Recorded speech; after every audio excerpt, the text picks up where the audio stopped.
Good afternoon, ladies and gentlemen. I thought the lunch was good enough. I expected some sort of a response. Good afternoon. Fantastic. That's a great response here today, and we are delighted having each of you with us. Well, before we begin the event, I hope all of you have put your phones on silent mode and you're gearing up for today's event, and you know the agenda by now. I was right there telling you what is in store for all of you. And now we look Bengaluru, so ಕಾರ್ಯಕ್ರಮ ಆರಂಭ ಮಾಡೋದಕ್ಕೂ ಮುಂಚೆ ಕನ್ನಡದಲ್ಲಿ ಹೇಳಲೇಬೇಕು, ಎಲ್ಲರನ್ನ ಸ್ವಾಗತಿಸಲೇಬೇಕು ಅನ್ನೋದು ನನ್ನ ಇಚ್ಛೆ. ಹಾಗಾಗಿ ನನ್ನೆಲ್ಲ ಸಹೃದಯಿ ಕನ್ನಡಿಗರಿಗೆ ನಿಮ್ಮ ಅರಿನಾಳ ಹೃದಯಪೂರ್ವಕ ನಮನಗಳು. ಎಲ್ರಿಗೂ ಆದರದ ಸ್ವಾಗತ, ಸುಸ್ವಾಗತ. ಚಪ್ಪಾಳೆ ಸದ್ದು ಇನ್ನೂ ಜೋರಾಗಿ ಹೋಗಬೇಕು. ಕರ್ನಾಟಕದ ರಾಜಧಾನಿ ಬೆಂಗಳೂರಿನಲ್ಲಿ ನಡೆದಿರುವಂತಹ ಕಾರ್ಯಕ್ರಮ ಇದು. Thank you so much. Hearty welcome to all of you to Times Techies Tech Drive Bengaluru edition, an integral program of the Lenovo IT Forest Initiative in association with the Times Group. Ladies and gentlemen, we are happy to see you all face to face, happy to see you smile, happy to applaud, happy to see those excited eyes, and I know you're looking forward for the event. What better way than starting this year with a series of inspiring and knowledge-sharing engagements in person across multiple cities, which is curated by the Times Techies called the Tech Drives, as part of larger initiative by IT for Assembly, which is brought to you by Lenovo in association with the Times Group. Ladies and gentlemen, just before I head on, I want to hear those applause coming in again. Thank you. Lenovo IT for Assembly is a mission-critical initiative for the SMEs, that is for all of you, to understand and chart out a roadmap on digital transformation that would help all of you to optimize resources, increase operational efficiencies, and offer better customer experiences. Ladies and gentlemen, this particular initiative would host sessions starting with Tech Drives curated by Times Techies to enable the mid-market businesses with smarter technological solutions for growth. Small and medium businesses have always been the growth engines that has been contributing significantly to the country's GDP. In recent times, we have witnessed some fundamental changes in the way we live and conduct businesses. Being resilient and future-proof are now critical for survival. Businesses of all sizes need to leverage technology to ensure growth in their respective domains. With that in mind, ladies and gentlemen, Lenovo launched IT for Assembly initiative along with the Times Group. To commence the Tech Drive event today, we would like to invite onto our stage. I hope you guys are ready, you know what to do. Put your hands together as I invite Mr. Deepak Saluja, Director Response, the Times of India Group, to deliver the welcome address. Everybody, let's welcome with a round of applause, Mr. Deepak Saluja with us.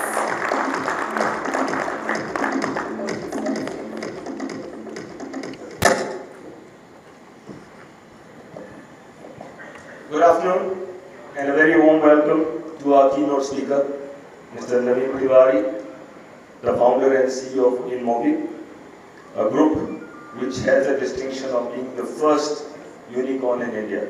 So lovely to have you with us here. To all the industry experts and the people who are going to be on the fireside chat and on the panel, welcome. Mr. Shailendra Katyal, MD Lenovo, and the senior leadership team of Lenovo. My colleague, Mr. Sujit John, who is going to be the moderator for the fireside chat and the panel. He is the business editor of Times of India. My friends from Times of India, and most importantly, all of you here in the audience today. Thank you for taking the time and being here for this event.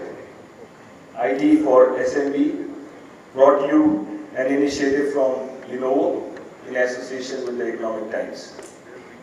We are doing this event as she mentioned earlier in 4 cities.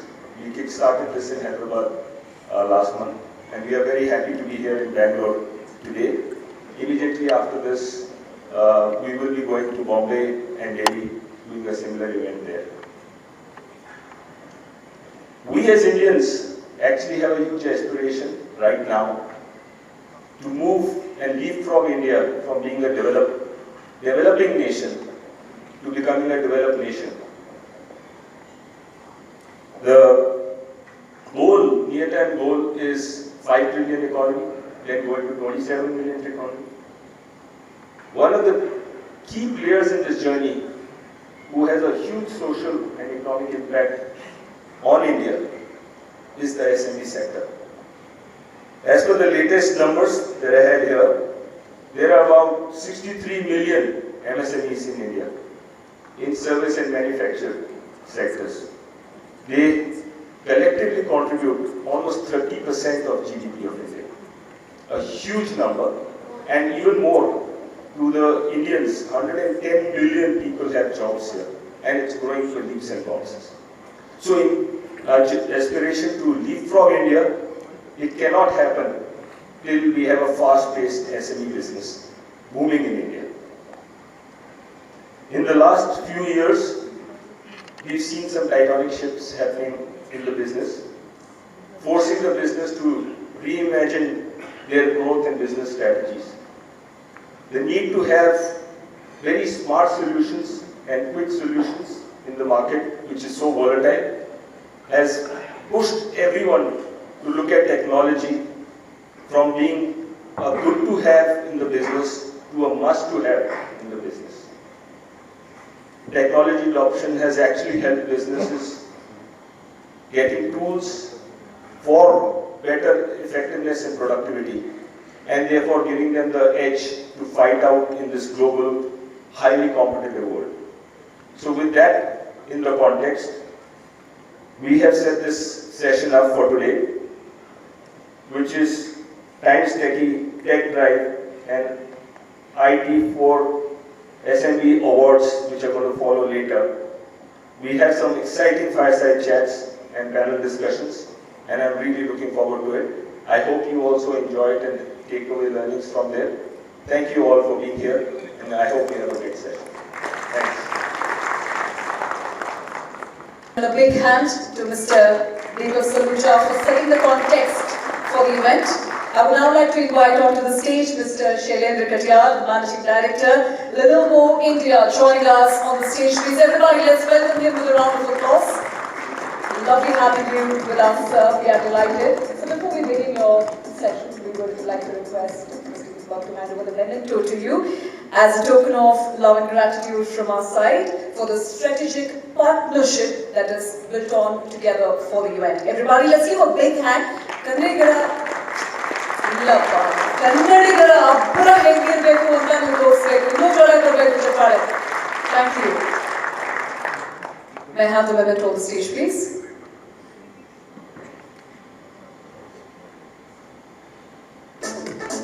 Once again, sir, we are delighted having you with us. Thank you, Mr. Deepak Saluja, for doing the honors.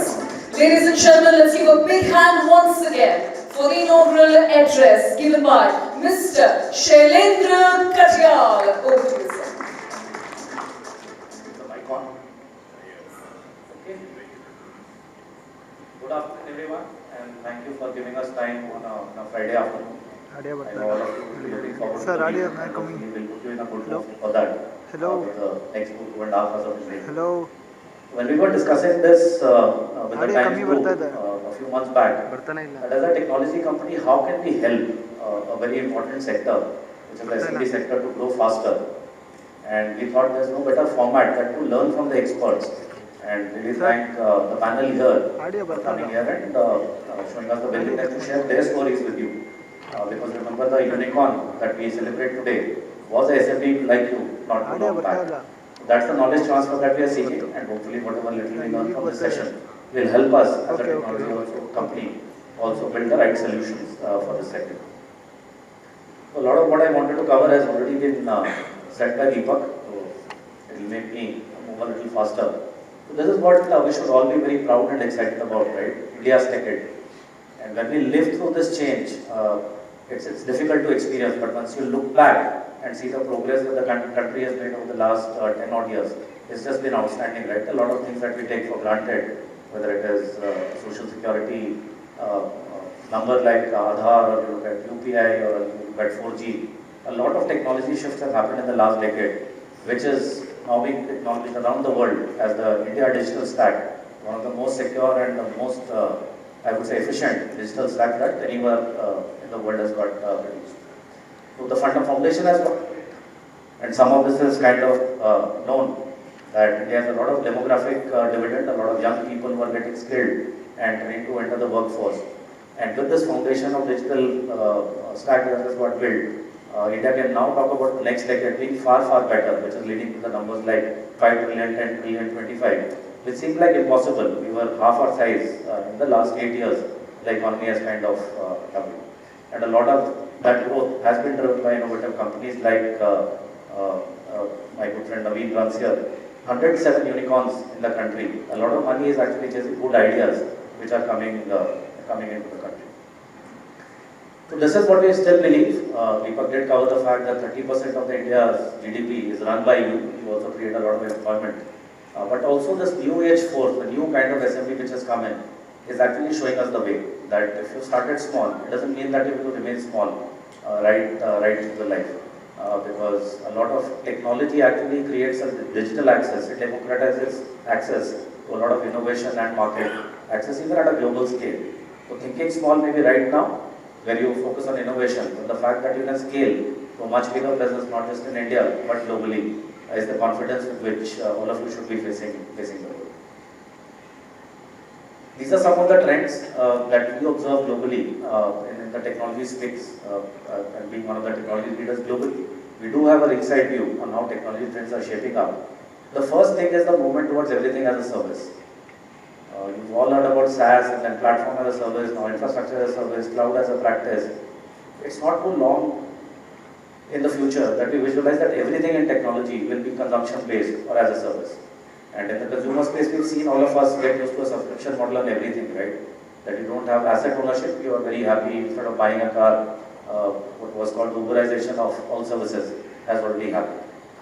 The second big topic, and you would be hearing about this and reading about this in the papers every day, the ESG commitment that first the governments have started making and then all companies have started making, that is creating that positive force, I would say, for a circular economy. And it's very important for anyone who is making technology or consuming technology to be aware of this topic.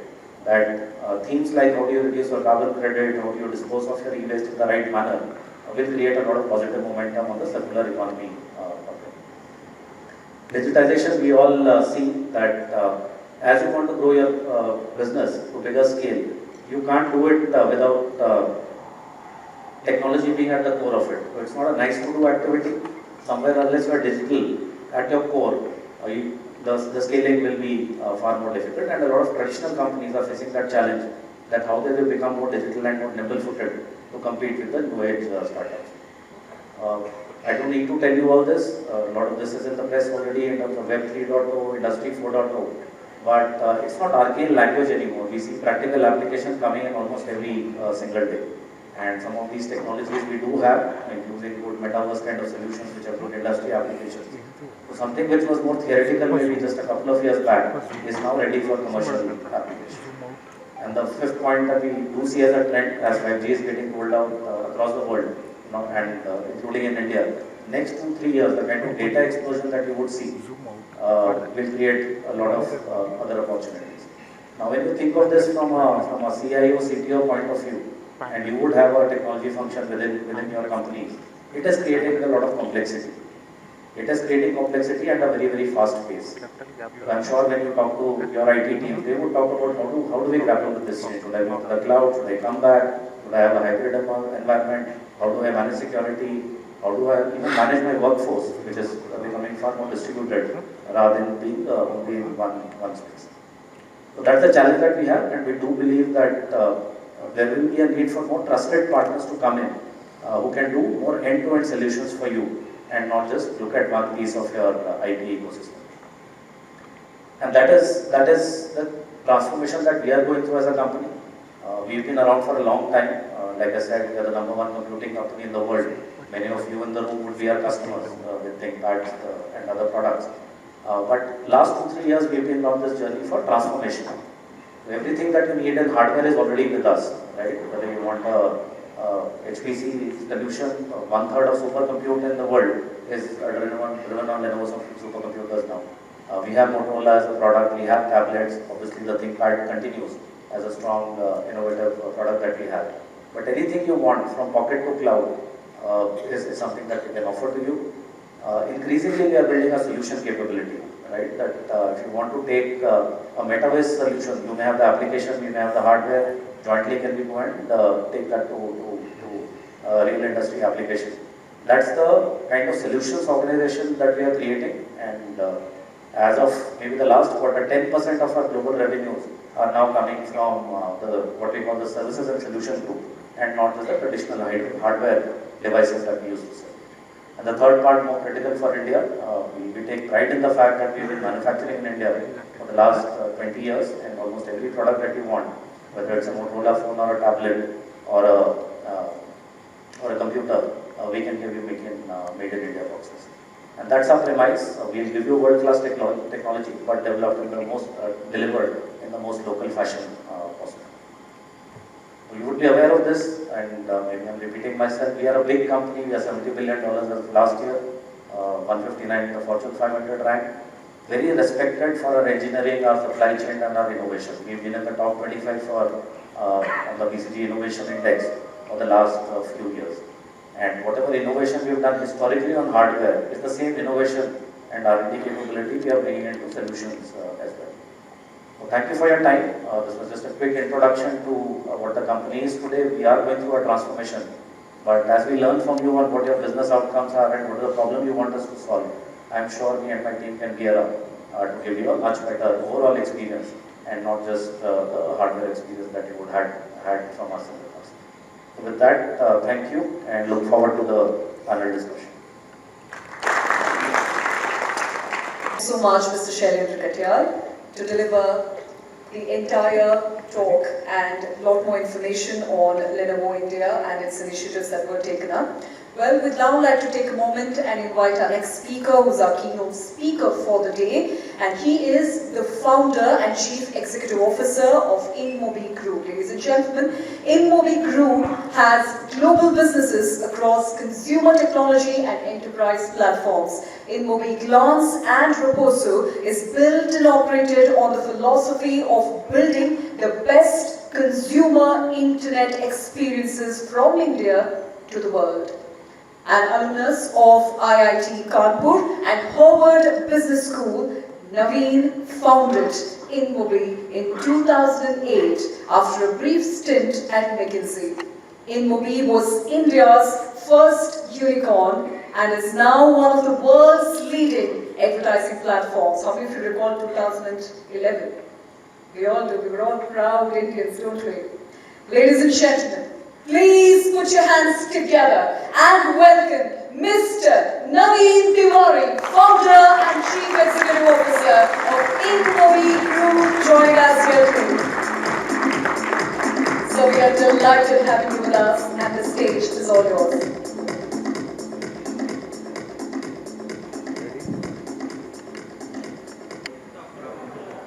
Good to be here. Can I say one thing before we start? You know, I actually didn't realize this when I came into the event earlier in the day, that it's only been 3 years for this event and it's so big already. So can we have a big round of applause for the time? And I remember this because, you know, my good friend Sujit here actually, I heard it's your baby. So congratulations on making this so successful. What I remember, by the way, was 3 years ago, and I should have known this, but 3 years ago was the first time it started off. There were 4 or 5 of us who did something for taking this off. Part of this was done out of my backyard. So, you know, think about this. We're talking about startup, entrepreneurship, SMEs. These are things which start small and then suddenly become much larger. So congratulations, Sujit, on and your team for such a phenomenal work that you've done. Please give him a big round of applause. So today I want to talk about a few things. I think one, as was just mentioned, every company, I actually think of our company today, not as an SMB by the way. I only consider our company today as an S in the MB, right? Because I think the world is so large and the possibilities are so many that we should be thinking about the world very differently. And I think from the slide that was just shown up there, it was so good to see a few numbers that you put up just now. There were the 4 boxes there. The first 2 boxes were more around India's capital expenditure, the economy. Second was age, the demographic dividend. The other 2, there was no forecast on those. Those were things that have happened. Both of those were technology driven. And the reason why you can't put a forecast was not because Chalak didn't want to put a forecast. Because it is impossible to predict how rapidly the world changes in the world of technology, because you could say we will get there, which would seem impossible, and you will get to 3 levels ahead of that. And I think that's the world that we live in. And that's the world, because we live in that world, we should be utilizing that narrative to our advantage, and especially in India. Now, one of the things that the reason I get called for talks, by the way, just to be very clear, is because we're the first unicorn. I didn't even do anything for it. I didn't know that there was anything called unicorn. I was, suddenly one day somebody valued you over $1 billion, and you get this triumphant of, being the first unicorn. It's like, I had to ask the question at that point of time, what is a unicorn? It was clearly a single horn, animal which is funny looking that kids play around with, and then you get acknowledged for it. And frankly, 2011 it is a blur for me because I didn't understand it. It was much later that I understood. But here's what I do know, and here's what I'm really proud of. For hundreds of years, we Indians have lived in oppression. Hundreds of years. We were ruled. It took one incidence of 1857 to start the journey of independence for our country, which we of course received and got 90 years later. But that first movement of 1857 was very important for the final outcome to happen 90 years later. Similarly, if you think about apartheid, you think about the, what really happens. There is a Netflix documentary that I was just, watching a few days ago, and there is a African American basketball player, part of NBA, Bill. And Bill was the first African American basketball player, and he got into basketball for the Celtics, which is Boston. Played in the mid-50s to all of 60s. And he struggled. He struggled and struggled and struggled. But here's what he did. Because of him and his success, today sports is dominated by African Americans. I think what we were able to do, and we have struggled a lot of pain and suffering, I think we may have unknowingly started a revolution in India that I am very proud of. And that revolution wasn't planned.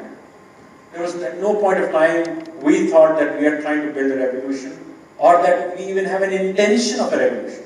The only thing that was clear to us at that point of time is, I loved my country, and I thought it had potential, and I just refused to essentially believe that somewhere else can be done, things can be done somewhere else better. I always believed that we can do things in our country at a level, at a pace, and at quality that's not done before. And yes, it was told to me not once, not twice, umpteen number of times that you cannot do it here. And maybe that was the driving force in all of this. That was the single driving force in all of this, to say, wait a second, how can you tell us that we cannot do this here? It reminded me, maybe not then, subconsciously somewhere, of the same oppression that we have faced for hundreds of years for what other societies face for hundreds and hundreds of years before they come out of it. And I hope what we may have done, and there are 107 unicorns out there, that's just an indication of what the country could do in a short period of 11 years. What we could do in a short period of 11 years is amazing. What we would do over the next 10-15 years, I think the world is yet to even visualize and imagine. I think it is for us to lose what we can do over the next 10 to 15 years, not for anybody else. And I think we should all be very fortunate and thank ourselves to be actually here today in this world where the change can be brought about by us. If you think about the biggest golden era of United States, for example, it is not today. It's not today. It was the 50s, the 40s and the 50s and the 60s where they created things. They created things. That led them, and not just like, one person created, two people created. It was a tsunami of creation. It was a tsunami of creation. So if you truly ask me, I actually think about the world where the revolution that digital will give us is an ability to create this new world altogether. The world of creation. Creation is the biggest value creation that one can do. We can all follow. We can all do what's been already done and we can do it again. That's okay. It's not a bad thing to do. But if you can create, that's where value creation truly happens. And that's why a lot of the companies change from being a small enterprise to being billion-dollar enterprise because they try to create. And therefore, creation is a very important aspect that I think our country actually has. Now, the fact that we can create, the world is recognizing it. The world is recognizing it. And therefore, it would be a miss on our side to not utilize them. There are three things that are important to me as we think about the world going forward. One, we need to be bold, ambitious, and we need to think big. I think we do injustice to ourselves, frankly. We do injustice to ourselves. I grew up in the 80s and the 90s thinking the big things can be created by others. I don't think that's true anymore. I think in the world that we live in today, it is us who can create these big things. But the challenge is not our ability to create, it's our ability to imagine. We started off as an advertising platform in India. This is 2008. We built, and we then took a decision which was never supported by anybody. We took a decision to then build the platform globally. At that point of time, not many had seen a global, building a product from India and taking that global was not seen. Today we are one of the top 7 advertising platforms in the world. And if you take advertising as an economy, out of the top 5 companies on the planet, 4, if not all 5 of them, actually build their businesses on advertising. That's how big and powerful that economy is, and every large player in the world wants to be in that space. Not only that, I think at some point of time, we were not satisfied with being a behemoth in advertising. We actually moved and said about 5 years ago that we want to be in the consumer internet business. And we built a platform called Glance, and that's now on 500 million phones across the world, and we are changing the way consumers use their phones. We want to truly revolutionize the way every one of us use their phone. We may fail in that process, but we will certainly go for it. And that is more important to me than actually the fact that we're successful or fail.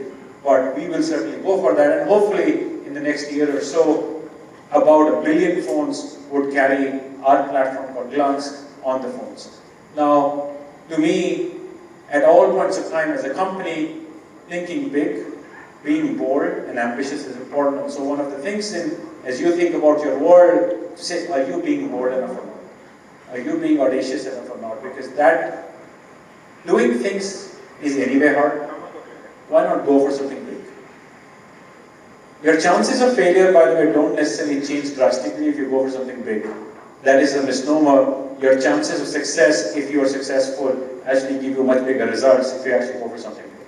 So that's point one. Point two, innovation. As I said earlier, creation is the biggest way in which we can create value.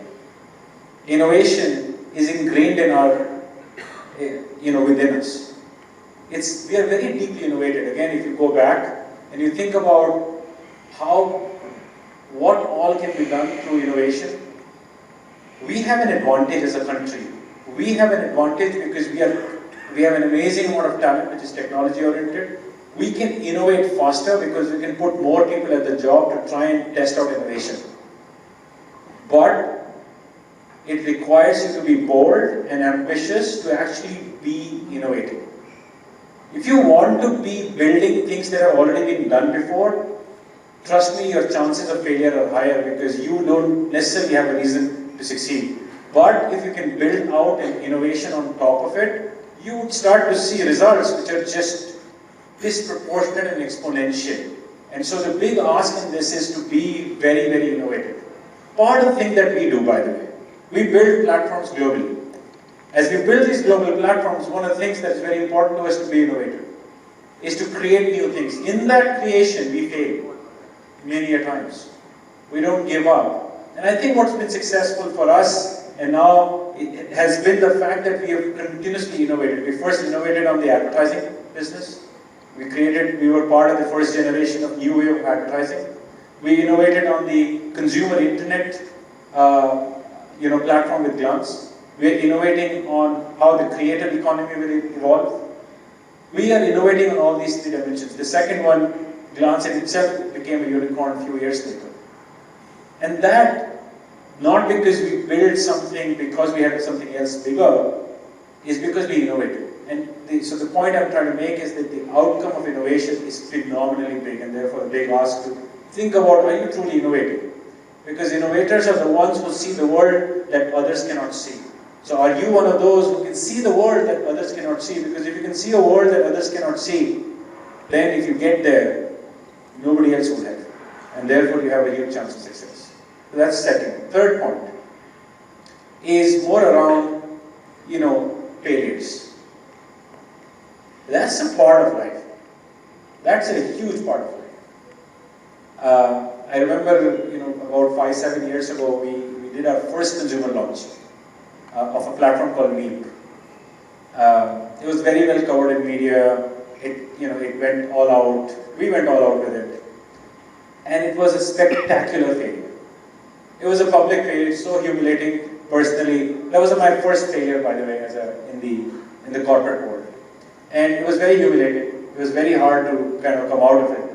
Everybody gave me guidance to say, don't try this ever again. It's true, you would say that, right? Because, you failed. So what is the exact thing to say? Don't do that exact thing that failed. But isn't the answer to say, do it again because my probability of success is a little higher? What happened in poker? If you play poker, if you lose a hand, what do? Go back home or you play the next hand with more money on the table? You would put more money on the table and play the second hand because that's your chance of winning. You have improved your chances of winning. So while it sounds so logical and easy to say, it was very hard, but we tried again and we succeeded the second time and the third time and the fourth time. After that, the first one was a failure. The point I want to make is failure is going to be hugely part of it. So the thing that you need to know is that what game are you playing? Unfortunately for a lot of the startups and us, we have suffered from playing the short game. The short game is raise money, do something, get out.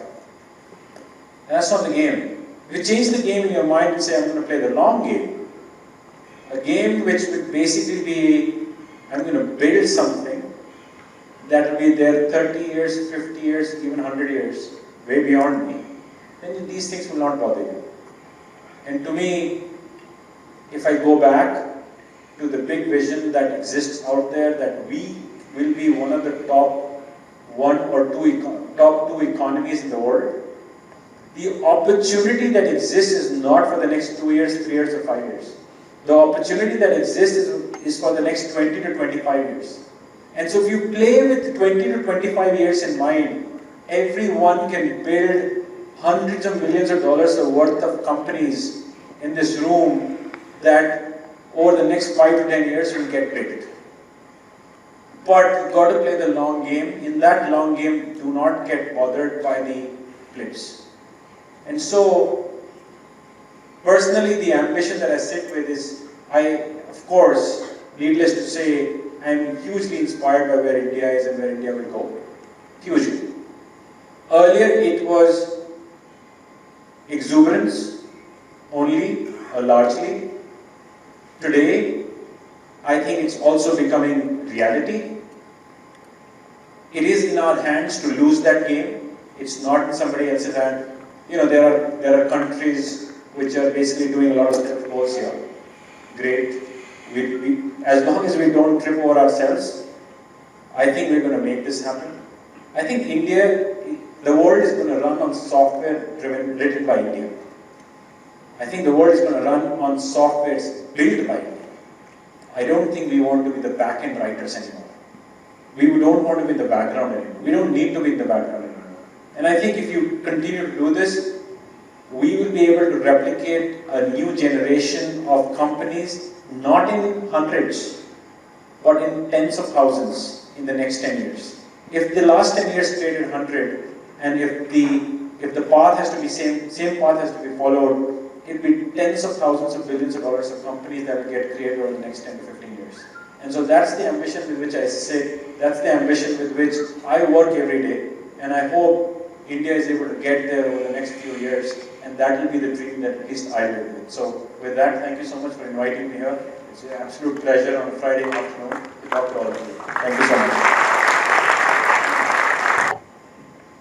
Thank you, sir, for inspiring us to dream big and paving the way for more unicorns out of India. It's certain that technology has played a pivotal role in Mobi's faster and smarter growth. Everybody, let's give a big round of applause once again to Mr. Naveen, please.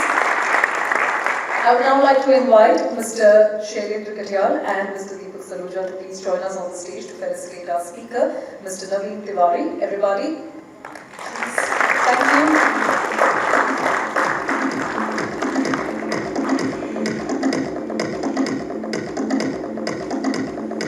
May I have the mementos on the stage, please?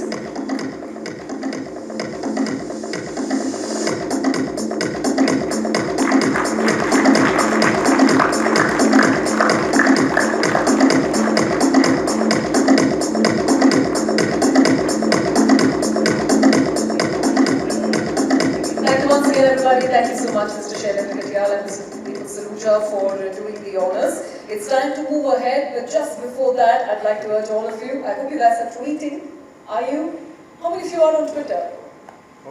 I see a few hands. We'll give you a moment to do so. I want you all to open your Twitter and click your best picture, probably the audience picture, or probably of the stage, whatever you want to upload on your Twitter. You may do so now. You get a moment to do so. And while uploading a picture with a nice tweet, whatever you write on, ensure you use the hashtag ET_Lenovo_IT4SMB and hashtag Times of India. You can also mention our handles in your tweets, that is @Lenovo IT4SMB, @Lenovo_in, that is Lenovo India, and @Times of India. We would love to see all of these tweets coming up. I've been told that the best tweet will certainly receive 20-gram gold coin, probably 5-gram silver coin, some tickets to China if you want to. We don't mind telling you where to buy them from, but for now, ladies and gentlemen, we'd like to give you a moment to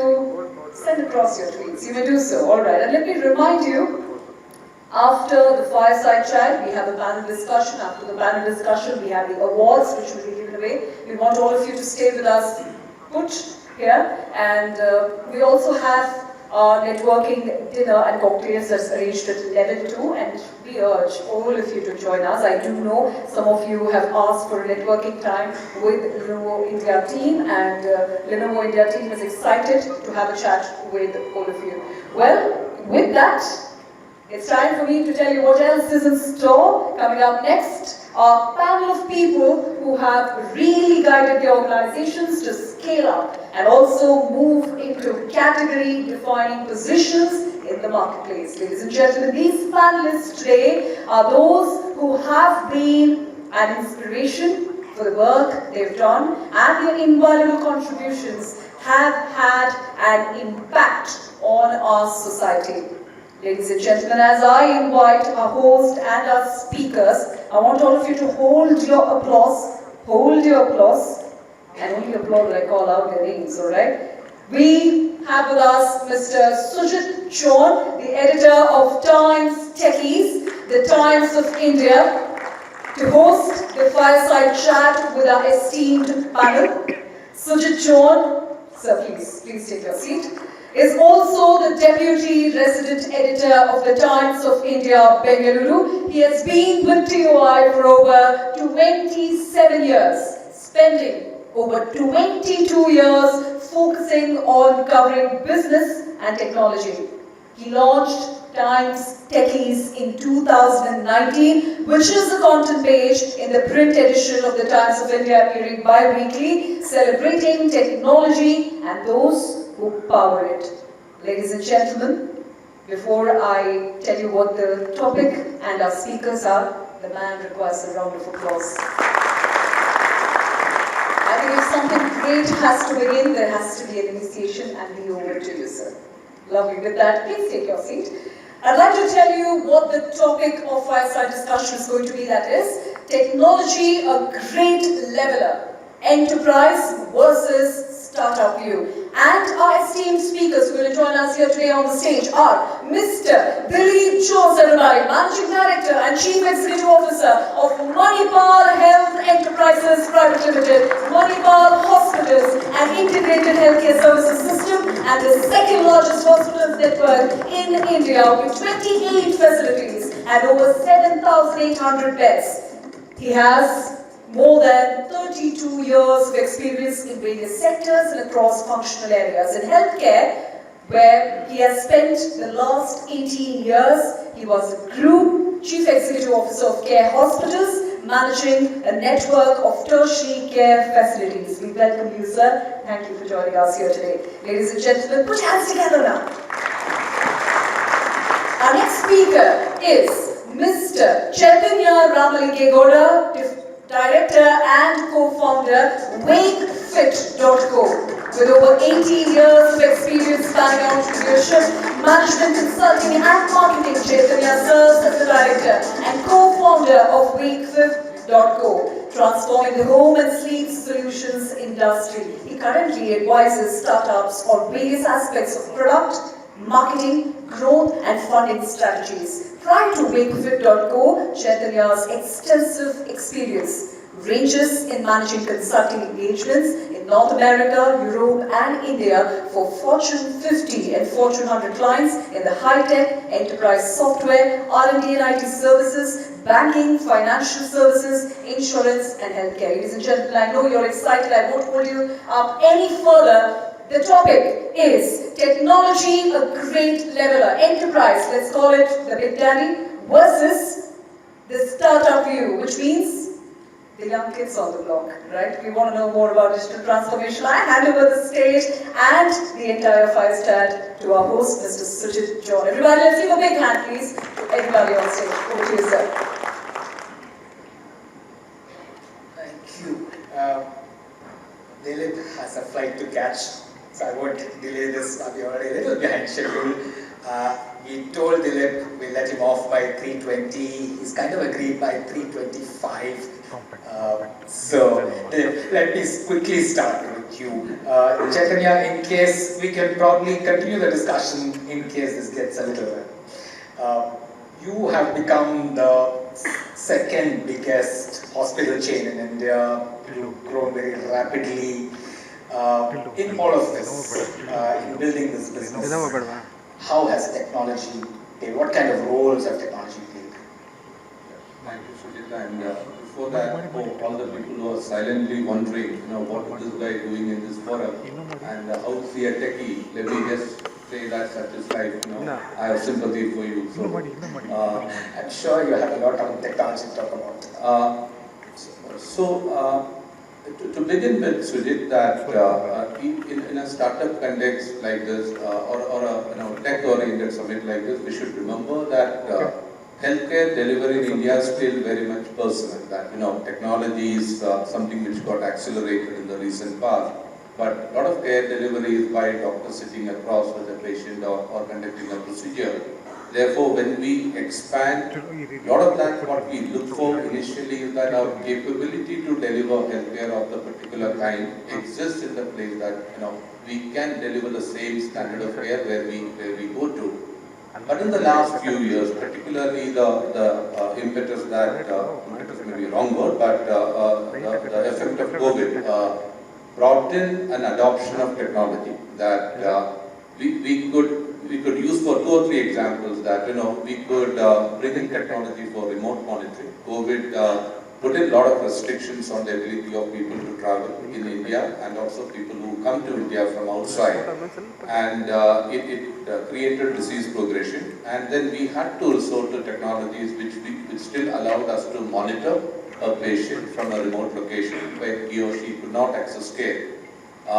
There are some cases where post-discharge kind of events where we could still act on.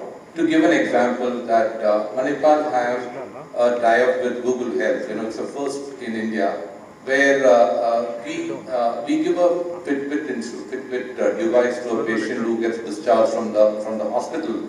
But to start with, we offered it to people after a cardiac procedure, or some cases for people who after a joint replacement kind of a procedure. The reason to select these two are that these are the patients who require an active life post-discharge. That they would need to exercise, they would need to walk.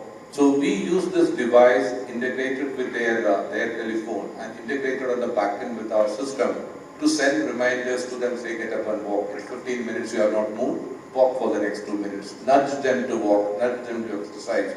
Remind them of medication, and at the back end, they could also report us their discomfiture, pain.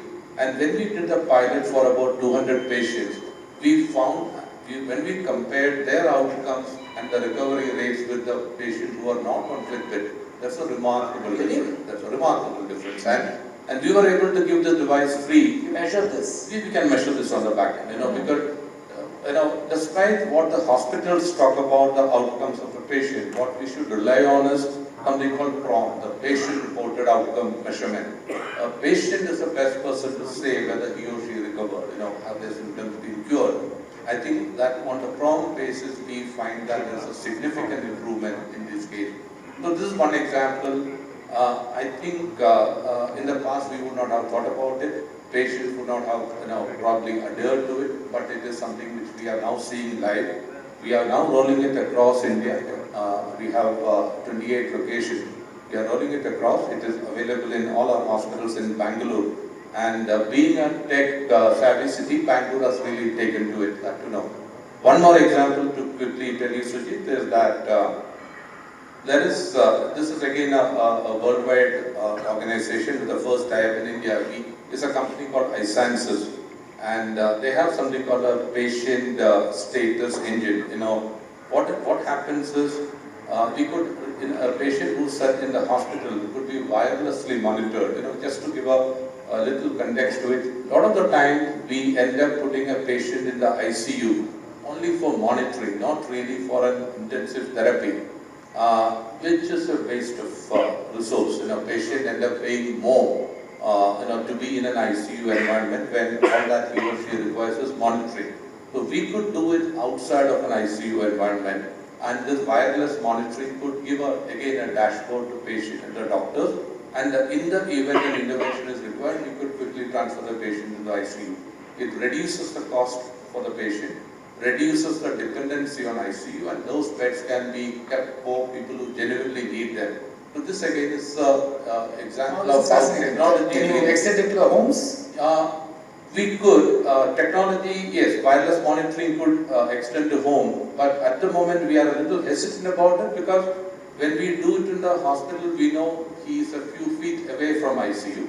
when it is at home, we have to be a little bit more careful, but it's a matter of time before it gets rolled out into homes. So, to everybody here, I just want to say healthcare is not the first thing which comes to your mind when you think of technology, but in the back end it is picking up, that in maybe, examples of many that you would quote here would be maybe front-end visible examples, but healthcare is catching up, I think old people like us are catching up, therefore that's probably why I'm there in this forum. And Manipal has been. I think you tried out Watson initially. Of course, that didn't work out the way for IBM itself. Did not work out the way sure. But you have been at the forefront of some of these things. I'll come back to you, Dilip. But before Chaitanya, you were discussing the other day, and you were saying technology literally is at the foundation of everything that you do. Give us a sense of it. 7 years ago, we didn't even exist. So today, when we say that we have... It's 7 years and you already some 700 crore or something, is it? Today we are about 820 crore. 820 crore. And you have the largest furniture factory in India. Largest furniture factory spread over about 6 lakh square feet.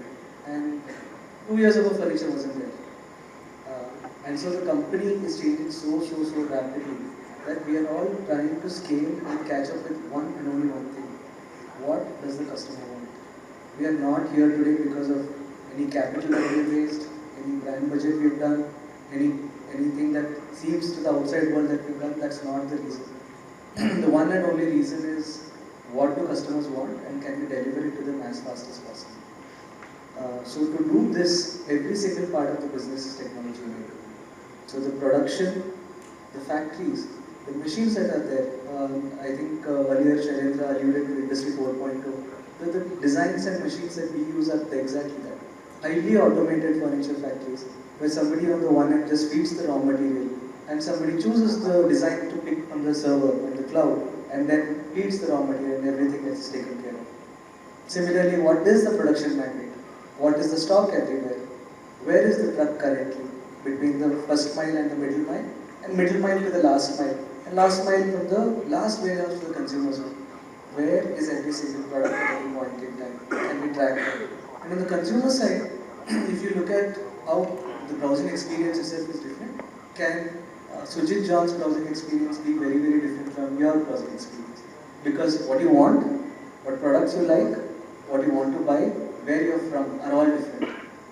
So can we customize to that level where nowadays they call it a market of one.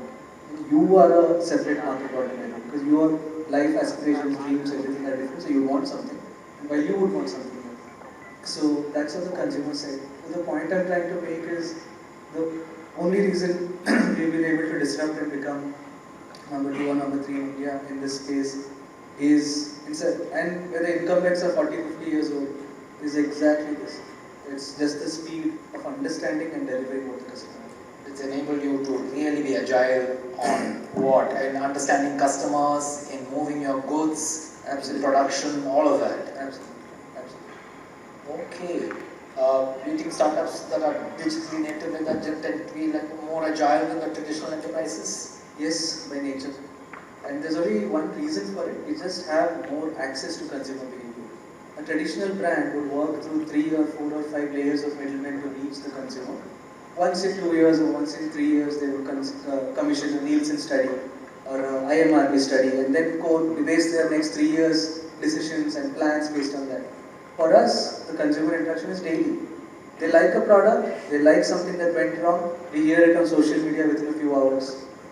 They dislike something, we hear it on social media within a few minutes. And then they call us, they talk to us, they're on chat, they're on WhatsApp, they're on social, they're on website, they're everywhere. So when you have to have the technology to be accessible to every single place and respond at the same place. So our data science and technology layer is exactly what covers this whole journey. We cover more areas as you go specifically, but without technology there's absolutely no way we could have gotten to it. Do you measure the impact of technology in sense? In terms of costs and outcome and all that? It's very hard to measure because there's no benchmark to compare against. How did the incumbents operate against? That was a very, even to this day, large companies are running on Ramco ERP or Excel sheets on Tally, where they're okay. They're doing 300, 400 crore revenue and they're steadily growing at 5-10% profitable. And that's more than sufficient. But for us, when we have to measure ourselves on how we are saving cost, it's us against us. Are we better than last month? Are we better than 2 weeks ago? On NPS, on CSAT, one store, one product breaks, we know in the next day's report. The funnel drops, we know in the next 2-hourly report. Where the traffic doesn't come from one particular source. So that is the kind of speed we have to do to continuously innovate and be where the customers are. So you're measuring yourself against yourself. How do you manage your technology? Do you outsource the work, or do you have an in-house team? We have a mix of that, Sujit. There are conventional technology that, hospitals anyway need a HMA, Hospital Management Information System, which is the backbone which runs through our 28 hospitals. It is on one database, and a patient can walk into any hospital and his or her past data will be available in that place.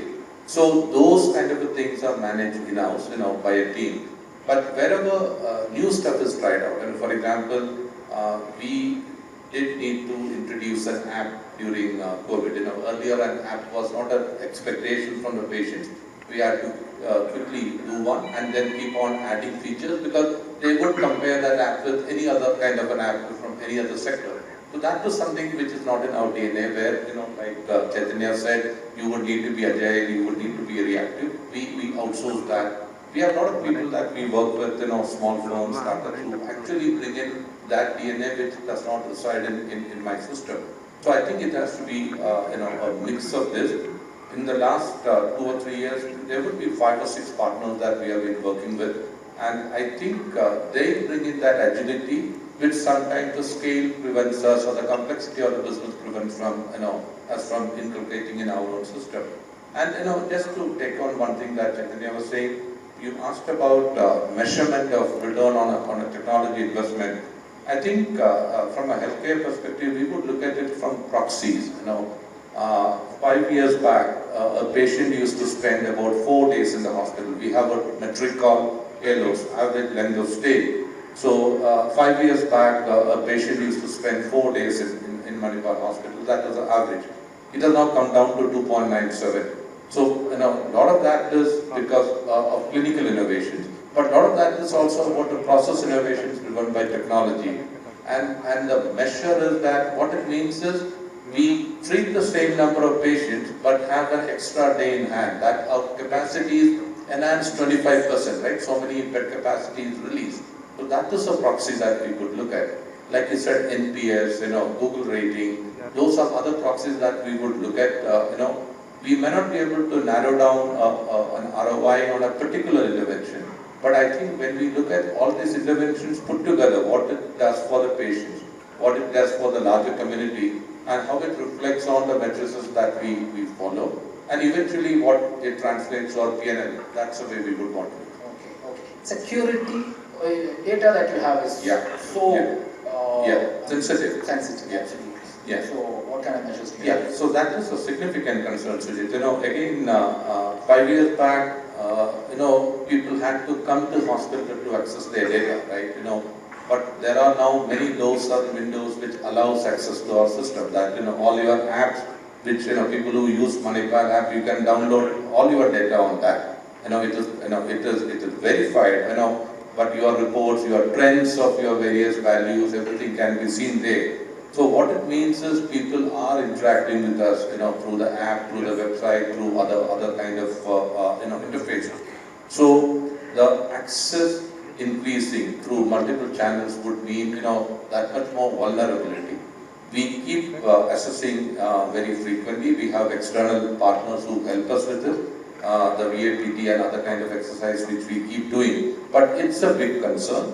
And if somebody holds the hospital to ransom, like it happened recently in Delhi, we would have read it in the media, and operations can come to a standstill. The entire hospital operation can come to a standstill because everything is on an IT platform now. So that's the flip of it. So we have to remain a step ahead of what others are trying to do. That's expensive, but I think such is life again. I'm sure there are a lot of people who do attack. I'm sure your team is getting very stressed now. So 5 more minutes. yeah, you have Yeah. okay 5. Is that okay? Okay. I know they are getting stressed there, I can see, but 5 more minutes. Same thing. What do you do for your technology work? Do you have an in-house team? I think you do most of it in-house right now, right? Yes, sir. And the root cause is the same thing that I alluded to earlier, speed. We are a tech-enabled company and there's no getting away from it. So if that is the most important thing, then we cannot outsource it. And there's a lot of companies, a lot of product companies that come and say that we will implement, services companies that come and say we will augment or take over the development. But nowhere is the pace at the level that we want. We ask a simple question, okay, this kind of customization, when will it take? Okay, we'll put it onto a sprint, we'll first understand everything, 3 weeks later it will go on a release. 3 weeks is a lifetime for us. We want it released in the next 48 hours. So those kinds of things are what mandate you. But the definition of outsourcing itself has changed in the last few years. It's no longer that you have one team in-house, one team outside, or a services organization. Outsourcing can now mean many things. For example, we have used crowd testing platform, where there are these companies which have homemakers, students, people who are at home with having some spare time on their hands, but they have a certain device and certain browser. Whenever we have to do a new release, we hand it over to them. They test it across all the devices, all the flows that we have given, and they give it back to us as feedback. So that is suddenly in one place you are able to get testing done, not a company. And we don't know who the actual end testers are, but we are able to access people's free time. Second way of outsourcing is ChatGPT and other tools. Our team has already started using those for marketing collateral. Really? Yes. The performance creatives, first draft of the SEO articles. Coming out well? It's the team has a nice way to say it. They say it's a good, ugly first draft. So it's a great place to start. It saves us time. And just like Dilip mentioned, if it enables us to churn out 20 pieces of content instead of the 10 today, why not? So that's the kind of outsourcing where it's not restricted anymore to say that outsourcing only means one particular company, somebody sitting here, staff augmentation. Those are all gone. So you can use technology tools, API services, off-the-shelf tools that can be integrated, and obviously cloud testing platforms and so on and so forth. You use a lot of cloud. Sorry? You use cloud a lot? Yes, we are hosted on AWS. Pretty much all of the data science abilities that I told you are all based on Redshift, Tableau, bunch of analytics. Every single thing, every single product in every single warehouse and every single store is tracked to this at any point in time. We are now implementing one software as we speak, which will tell us the footfalls and behavior of customers in our stores. Because today we have 21 stores, in 3 months there are going to be 60 stores. How are you going to do it? What is currently tracked on Excel sheet? And then X number of people came, Y were families, Z were that. They spent time in the dining area versus living area versus this. Today's manual. That whole thing is going to be taken through camera and tracked. And we'll get our analytics with it. So you have to be tech-enabled to be way ahead of what even, forget competition, we have to be way ahead of ourselves today. Okay. You see cloud bringing down healthcare costs. There are all these worries about healthcare costs. And I'll tell you something else later, but healthcare costs, do you think cloud etc. can bring down costs over? I think it can certainly improve efficiencies, and hopefully we can amortize overheads, over a larger base, and it can bring down the cost. To give an example, we have again a tech-related example. We have a collaboration with Fujifilm of Japan. They are the world leaders in what is called the picture archiving system, PACS. Where we could everybody's radiology images, X-rays and CTs and MRIs, everything can be stored. The Fuji system also allows us to put cardiac imaging, like an angiogram images. It can actually put images of a biopsy that somebody might have taken. That picture can be there. Even ECGs can be in that. So what happens in a Manipal environment is, given that we are on a single database, single location in terms of where a patient's records are stored, in what is called like one single jacket, every information of a patient could be available. So when a doctor looks at it, at the bedside on a device, he could not only see that X-ray that was taken that morning, but he could compare with something which was 5 years back, taken in another city, in another Manipal hospital, could correlate with an ECG which was taken maybe some years ago. On that, invite a doctor from another hospital of Manipal to look at the image and collaborate in a decision making. So all this would improve efficiencies in diagnosis, decision making, better utilization of doctors. That could in turn bring down the cost. But what we should remember is some of this technology is extremely expensive. So, it is when we make a decision to invest in a technology like this, we have to be conscious that this would increase the cost. We have to decide whether to go to pass it on or otherwise. But I would say at least hold the cost is what we are trying to do. We are not taking a price increase in the last 2 years, and we hope we can continue on the same way for another couple of years. I think I can vouch for that. I was in a hospital 2 times in the last 10 days for a root canal in the crown, and I was surprised. Most of my teeth are by the way made in Manipal now, or increasingly it is becoming made in Manipal, many of them. I can be an advertising campaign for you. So the cost was actually lower than what my local clinic had given me. Almost half the normal joke is you are money, pal and all that. But in this particular case, you actually was significantly lower than my local. I don't know whether technology has any role to play. Is it volumes? No, I think volume certainly has got a role to play there, Sujit, because if a doctor in the Manipal system is doing 10 procedures of that in a day, obviously the skill cost per procedure comes down compared to what the outside doctor would do, maybe 1 procedure every 5 days. I think that is one aspect. And secondly, that when we are a large system, our procurement costs and those benefits are something that we would be able to drive. When we negotiate for 7,800 beds and the consumables required for that, for every therapy area, compared to what the neighborhood clinic will, that's the other part. So we have that advantage, and I think that would be the reason. Unless of course you got a Sujit rate for being the big shot and that is not. I don't want you to miss your flight. So thank you so much, both of you, Dilip, Chaitanya. Really wonderful talking to you. Is there a memento? I'm sure there is.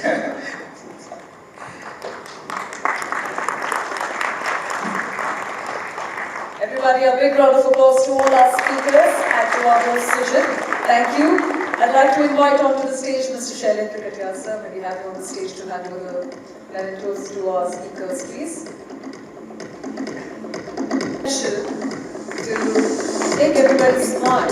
Can you put your hands together and show us that power? Thank you.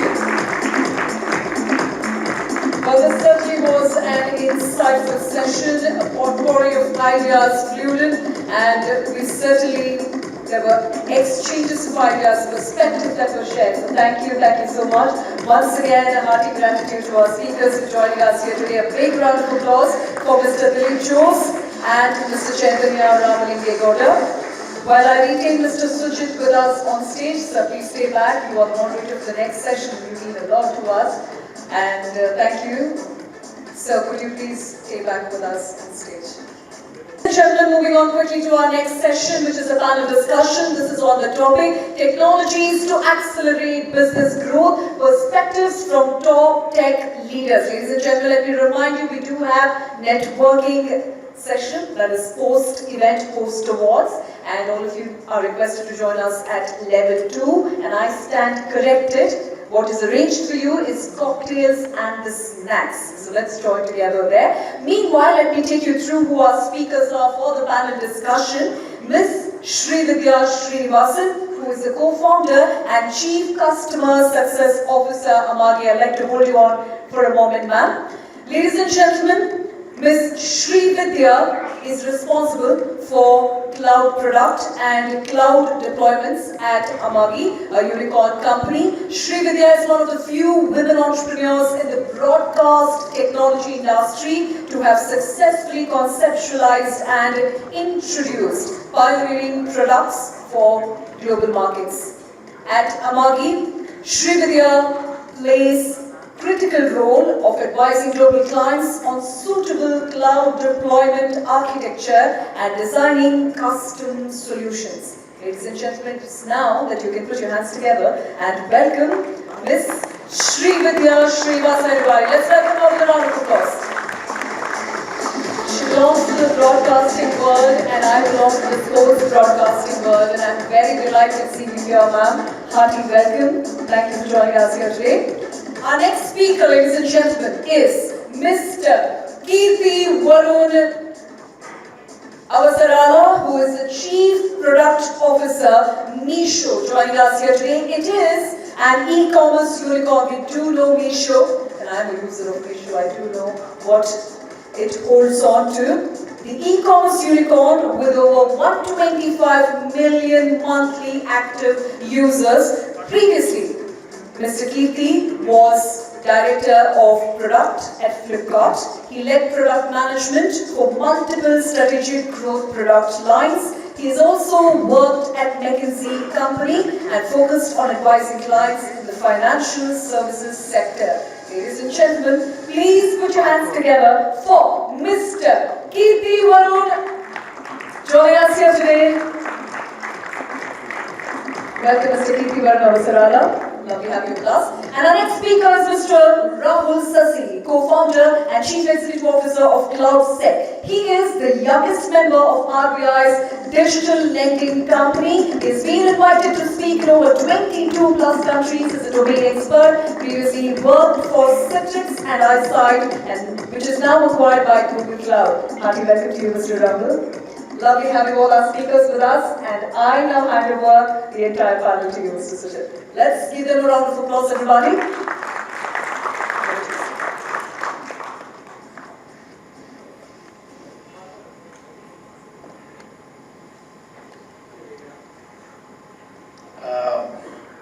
Okay.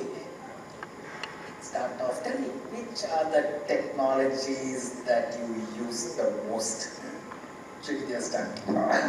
All these new age technologies that we talk about, AI, IoT, blockchain, all of those. Which are the ones that you use the most? So to explain that, I have to give a brief mention about what Amagi does.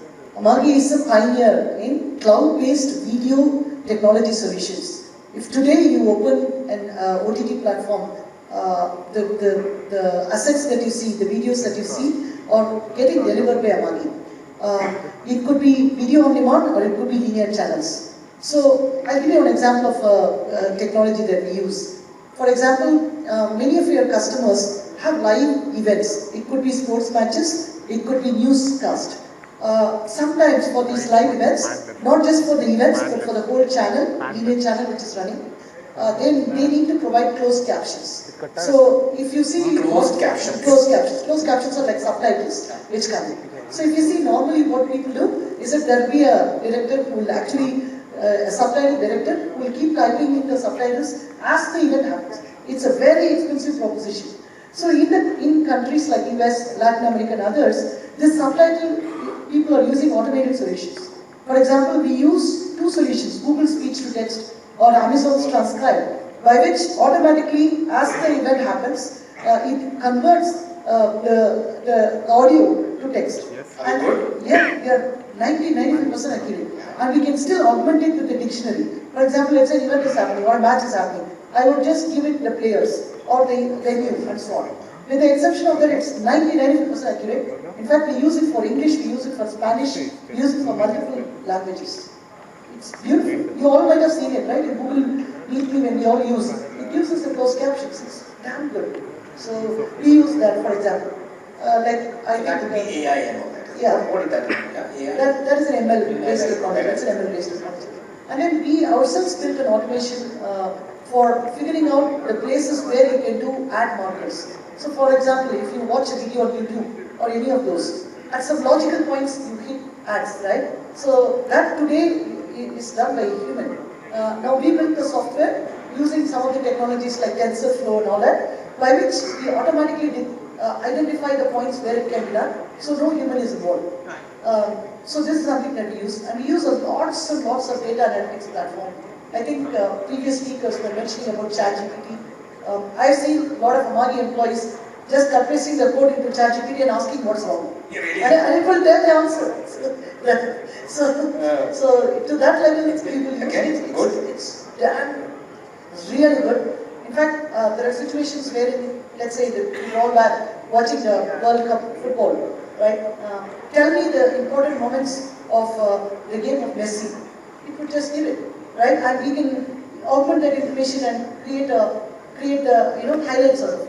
So Amagi is working with all the technologies wherein these could be used. Machine learning is a major thing we use. Data analytics-based solutions we use, right? And those are it's a pure software company. So those are the things we major. Okay, I'll come back to you, Shubhya. Kirti, what about you? Which of the technologies that we talk about today are these?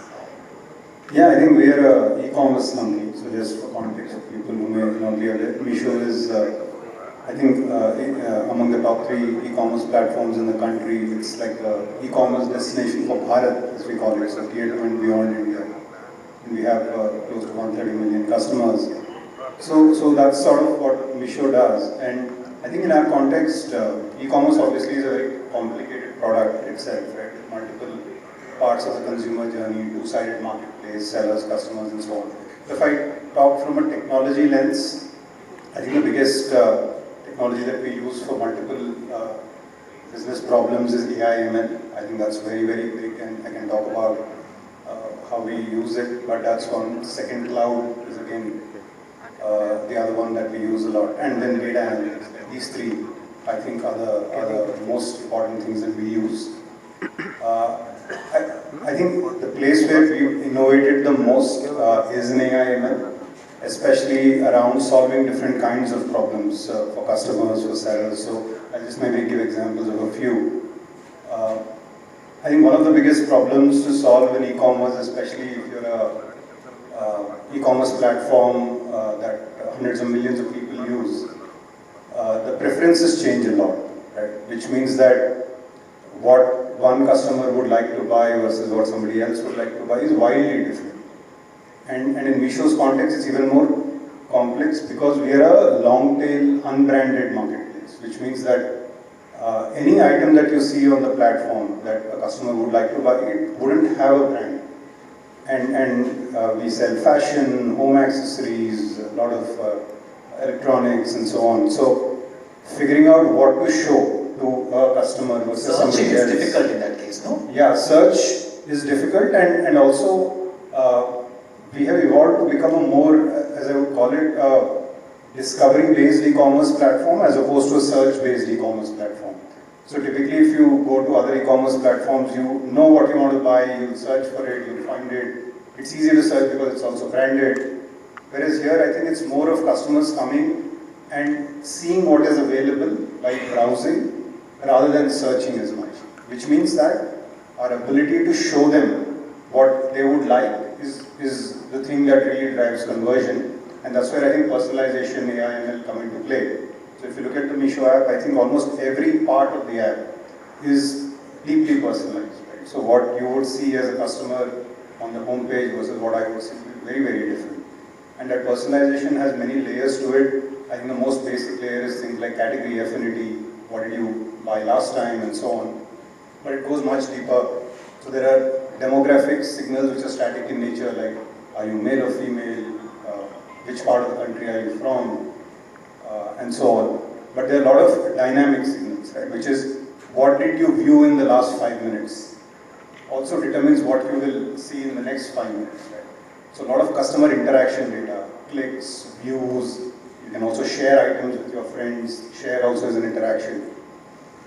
And also there is lens of what we call exploit versus explode. Exploit means selling more of the things that you already bought in the past. Suppose you're a customer, you bought sarees. Right? So we know that you like sarees, so we can show you more sarees. But we also know that we've launched a new category which you've not seen before. So you also need to explore new things as well. So balancing that. Right? So this entire personalization using AI/ML is probably the place where we've made the maximum sort of advances and we shows growth a lot. So that's, I think, one big problem area where we've applied AI/ML. I think the other one, which also is quite fascinating, is on the fraud detection side. So one of the big problems in e-commerce is called, we call it RTO, return to origin, which means a customer has placed an order, but when the order is getting delivered to them, they don't accept the order. Right? Either they're not available at home, or sometimes they say, "Yeah, I don't want this." And that adds a huge cost to the business because you're shipping something and then you're taking it back. And a lot of RTO, what we've realized, is actually fraud, which is somebody is trying to sort of not do it with genuine intent.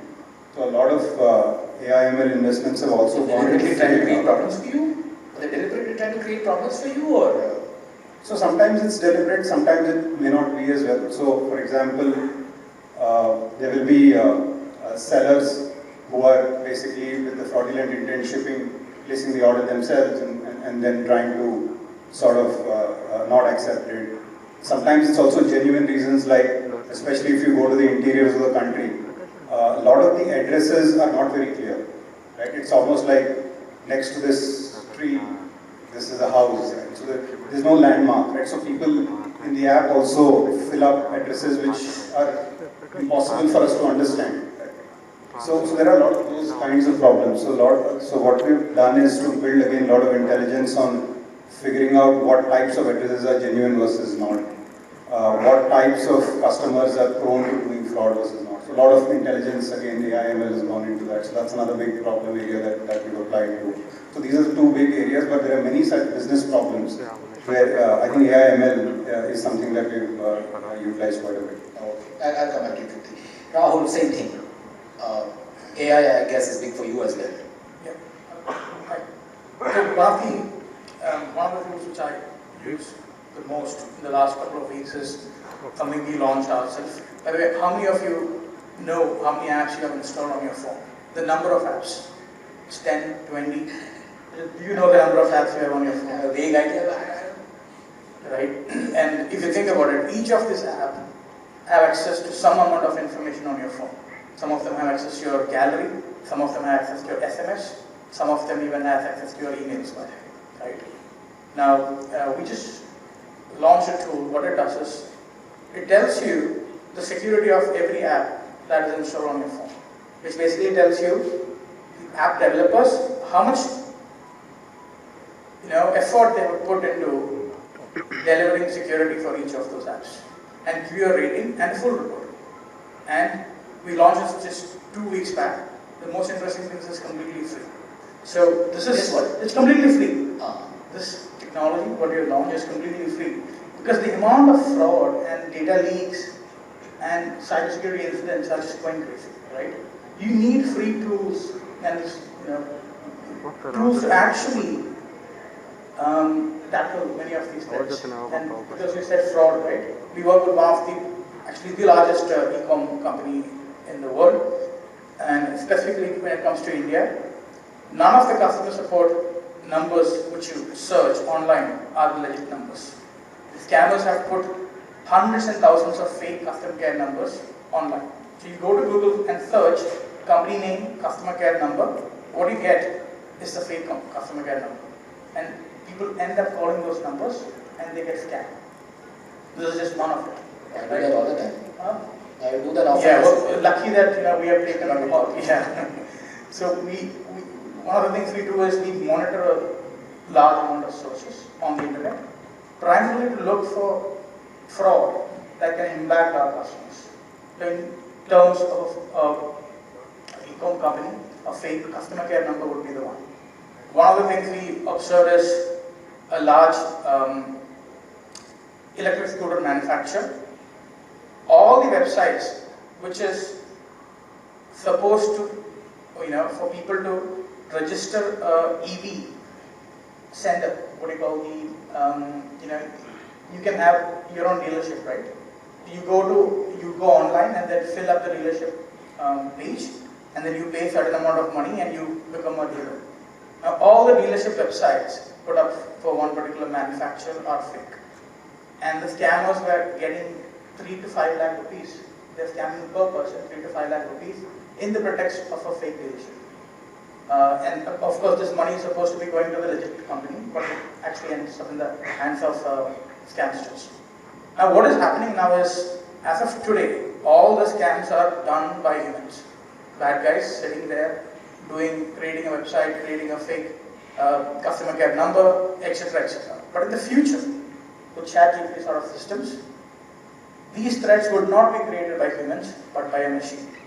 The sheer volume of threats that is going to impact human beings in the upcoming future would be unimaginable. Right? So, what we do at the company is, our technology is like a surveillance system. We call it X-Vigil. It monitors the internet.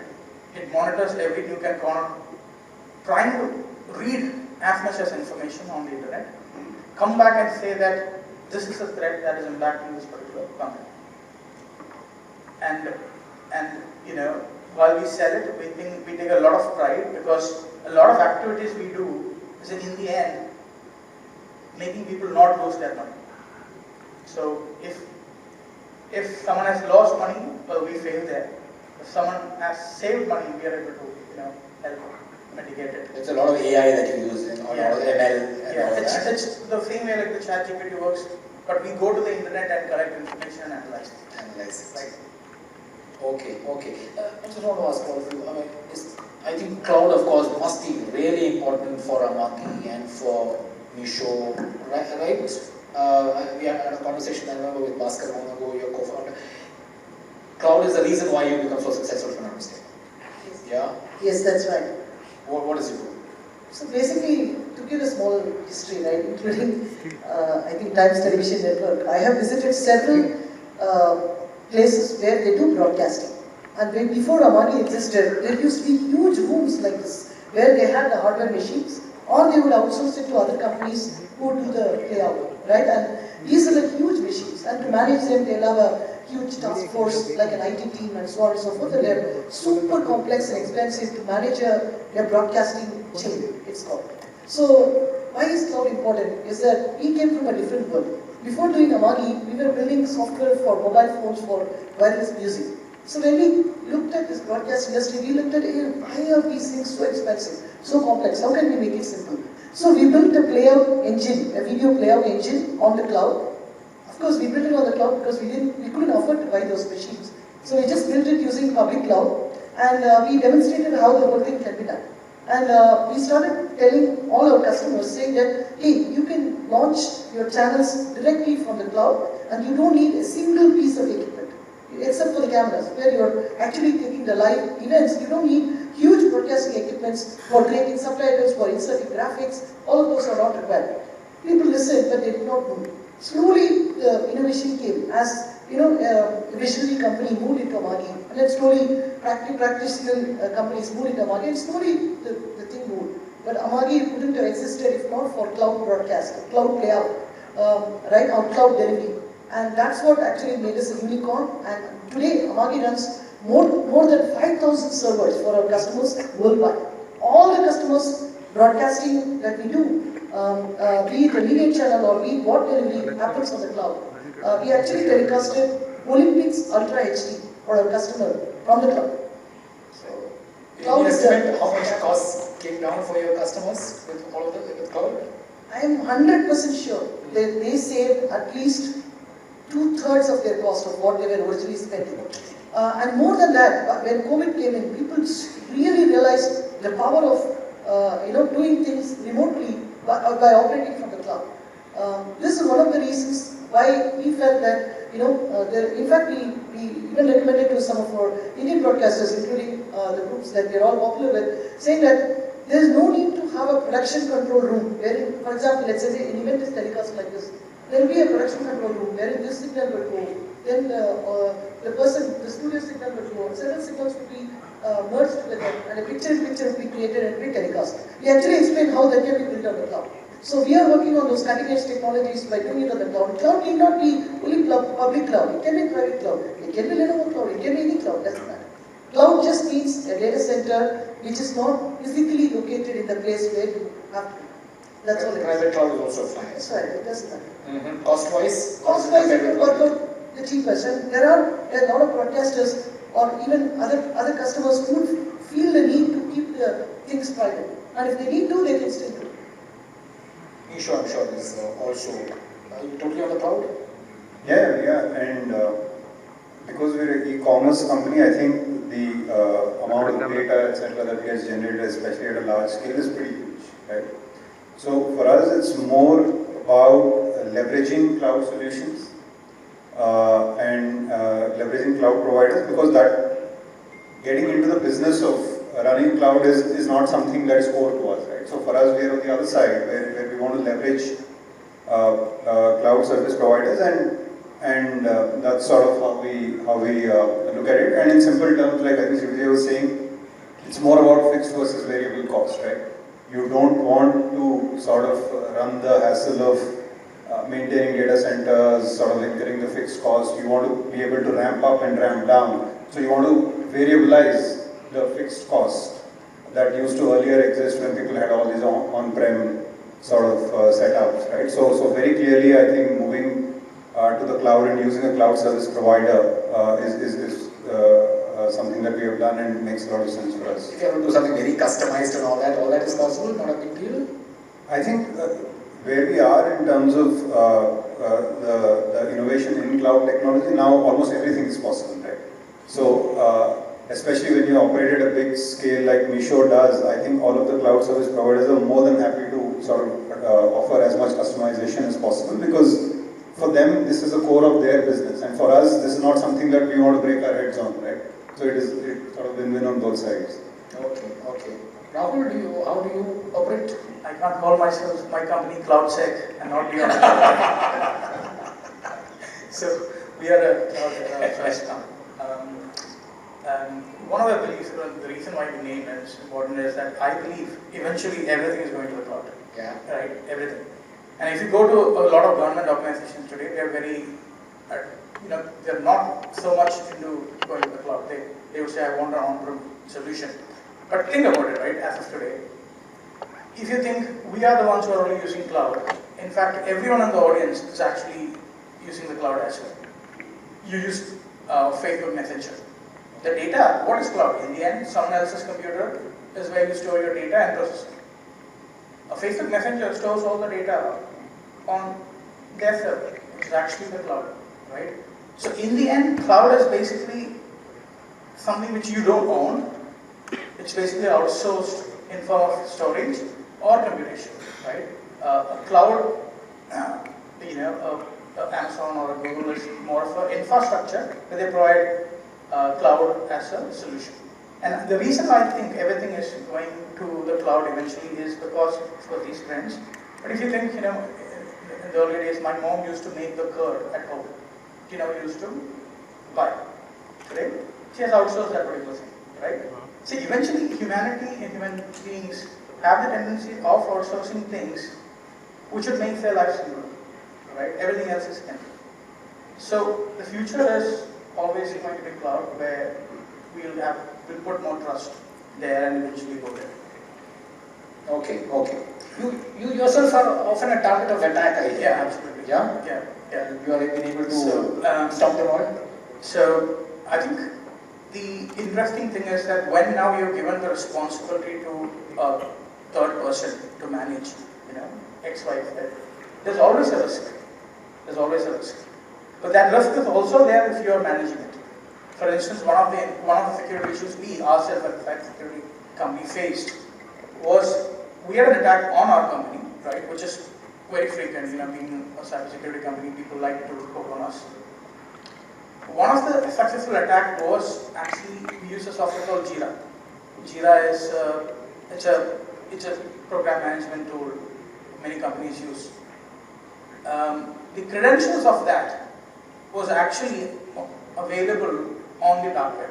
Dark web is a portion of the internet where if your data gets leaked, it's put for sale, sort of, right? So our credential was available on Jira, on the dark web. Obviously, we have technology to monitor and identify these credentials, so we identified it. So when you say your password is leaked, what do? You change the password. right? Now this is where it gets interesting. Attackers are no more going after your password. They have something called cookies. Cookies are the file which is used to store the authenticated session with the server. That's actually stored on your file. So when your computer is compromised and the passwords are getting leaked, both the password and the cookies are leaked on the internet. So even if you don't have password, you can just replay this session tokens or cookies and get access to any of your servers. And even if you have two-factor authentication enabled, you can bypass it, right? Now, this is a responsibility we have given to Jira, but of course, their mechanisms are not enough to prevent it. But that doesn't mean the future is going to be like that, you know. We work with them, we improve their security posture, our own security posture, and it's always going to get better. So, yeah. Okay. To all three of you, looking ahead, future, you just mentioned future, what are some technologies you think will become more important for each of you, and how do you plan to use those? So from Amagi's perspective, just like Nisho, right, we are trying to personalize content. Imagine you watching a movie, right? Like initially, it says that, you know, you need to watch some ads. And you watch some ads, and then it recognizes that, okay, you watch this much of ads. Now no longer you need to be burdened with ads, because you have watched enough number of ads for us to give you that movie. How nice it will be, instead of irritating us for every 10 minutes. Right? So basically, a lot of such personalization can be done. We call it as zero state. For example, EPG is electronic program guide, which comes on the TV. So when you turn on a TV, you get a standard EPG, the same EPG. Whether I watch Marathi movies or not, I will still get Marathi movies. I don't want it. I'm not a Marathi. I watch either English, Tamil, or I watch Hindi sometimes. That's all I need. So how nice it would be if you have a personalized EPG. So for Amagi, the machine learning part of it, the personalization, the video optimizations that can be done. Many times it happens to us where a customer would come and say, in fact, very interesting use cases came in. One of the top news channels in the US, the customer of Amagi, they said, we are always having a problem when we are re-adding the newscast. That is, some news has happened between 8 to 9 in the morning, they want to re-add it, say after that, say color pop. I asked, what is your problem? They said at 9 o'clock, normally we give some traffic updates about what happens in some choking points in LA or whatever. Those traffic updates are no longer meaningful at 12 o'clock. I want it to be automatically removed. Unfortunately, I don't have a solution today, but we want to remove it. Right? So how nice it will be if it's automatic. So how can machines do things which are mundane and for which humans have to be employed? So many cases with all those the downturns that happen in the US and other places, these are some things where people look for.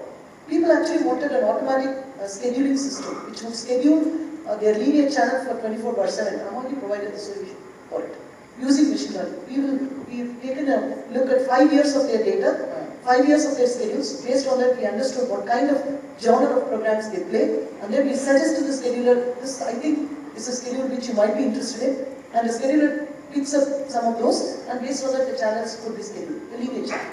And we might all be wondering, why are people going to watch linear channel?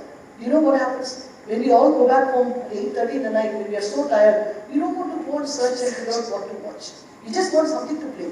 And that something has to be interesting. How nice it would be if it's interesting. So personalization, using machine learning for optimizing the tasks which can be done by machine, or some of those which are very important or not. Okay, so you think AI/ML is what is going to still remain the most important technology? Okay. Kriti? Yeah, I think for us as we look ahead, I think two things will be important. One, AI/ML for sure. I think the second one also has a lot of potential is augmented reality. So maybe let me talk about AR, augmented reality. I think in e-commerce, we have moved to a world now where most things that we want we can discover and buy.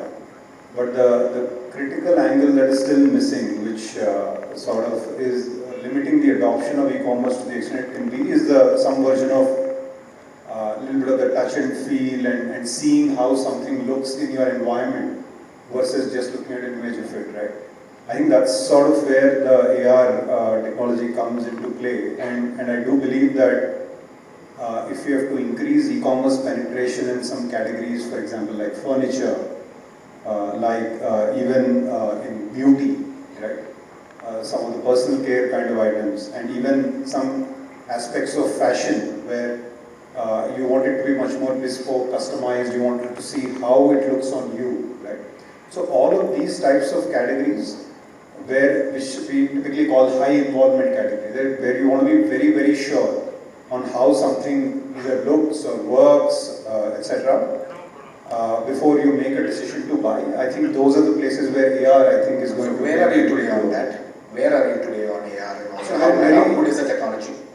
I think the technology is sort of in nascent stages, I would say, in terms of applying to the e-commerce context. So you would have sort of seen some apps where you can basically put a table in your live environment and see how it looks, or sometimes you can see 3D sort of rotational views of different things. So I think some of those are possible, but to me, still it is nascent, and being able to sort of fully replicate that in the natural environment and being able to sort of drive that decision making for purchase, I don't think that's very high. That's why you have not seen that being applied, but I do think that in the next maybe 4-5 years that is going to change a lot.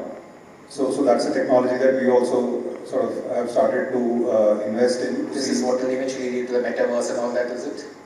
Yeah, metaverse is sort of a more advanced version, I would say.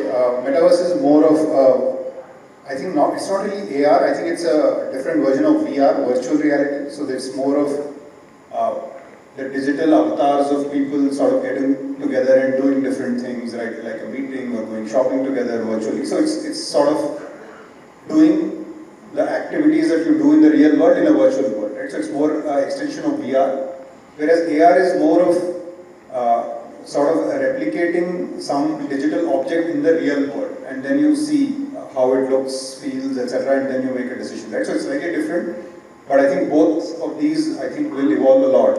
Especially AR, I think, is going to be much, much more relevant in e-commerce, for sure. Okay. Rahul, you want to think ahead a little bit? Yeah, so, I mean, by the way, I'm a firm believer of AI, ML, primarily AI, and let me ask you a question, Sujit. Do you think as of today an AI controls your life? Yes or no? I'm sure it does. It is. What about the audience? How many of you guys think an AI controls your life today? Just raise your hand if you think an AI controls your life. Pardon?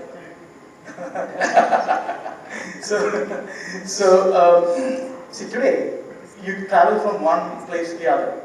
You depend on Google Maps. 10 years back, you would have asked 10 people directions. That's like getting input from multiple people. Now it's just one source of information, that's Google Maps. Where Google Maps tells you you should go, you drive that way. Where Google Maps tells you there are traffic, you avoid that route. You don't have any other source of information apart from that single source of information to make your decisions. That's one example, Google Maps, right?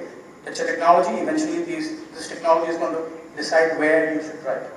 If you look at your social media feeds, you would have the same LinkedIn platform, but the feeds you would see are two different feeds. Because the post which you would read is different from the post the next person would read. But if you look at the newspaper world, there's just one newspaper. Everyone reads the same newspaper. Right? Now an AI decides, or machine learning decides, which person should see which feed on your, which article or post on your feed. Again, an AI decides what you should be reading. So the future, and then again, we have to adopt the future. And I think the future is going to be AI having much more capability in influencing our lives. So I believe, and thank me later, a new field called prompt engineering, which is basically interacting with these AIs, figuring out how they work, and getting the best use of them, or the best outcome of them. It's called prompt engineering. Note it down and thank me later, many years down the line. This is going to be a very important field that's going to evolve. It hasn't, it is going to evolve. Again, getting the best use of AI to make sure that you're making unbiased decisions, to make sure that you get the most productive outcome of any technological solution is where this would fall under. So that's what I believe would be a next. Okay, AI, yeah. Rina, how are you doing on time? Where is Rina? Okay, you seem to have some more time.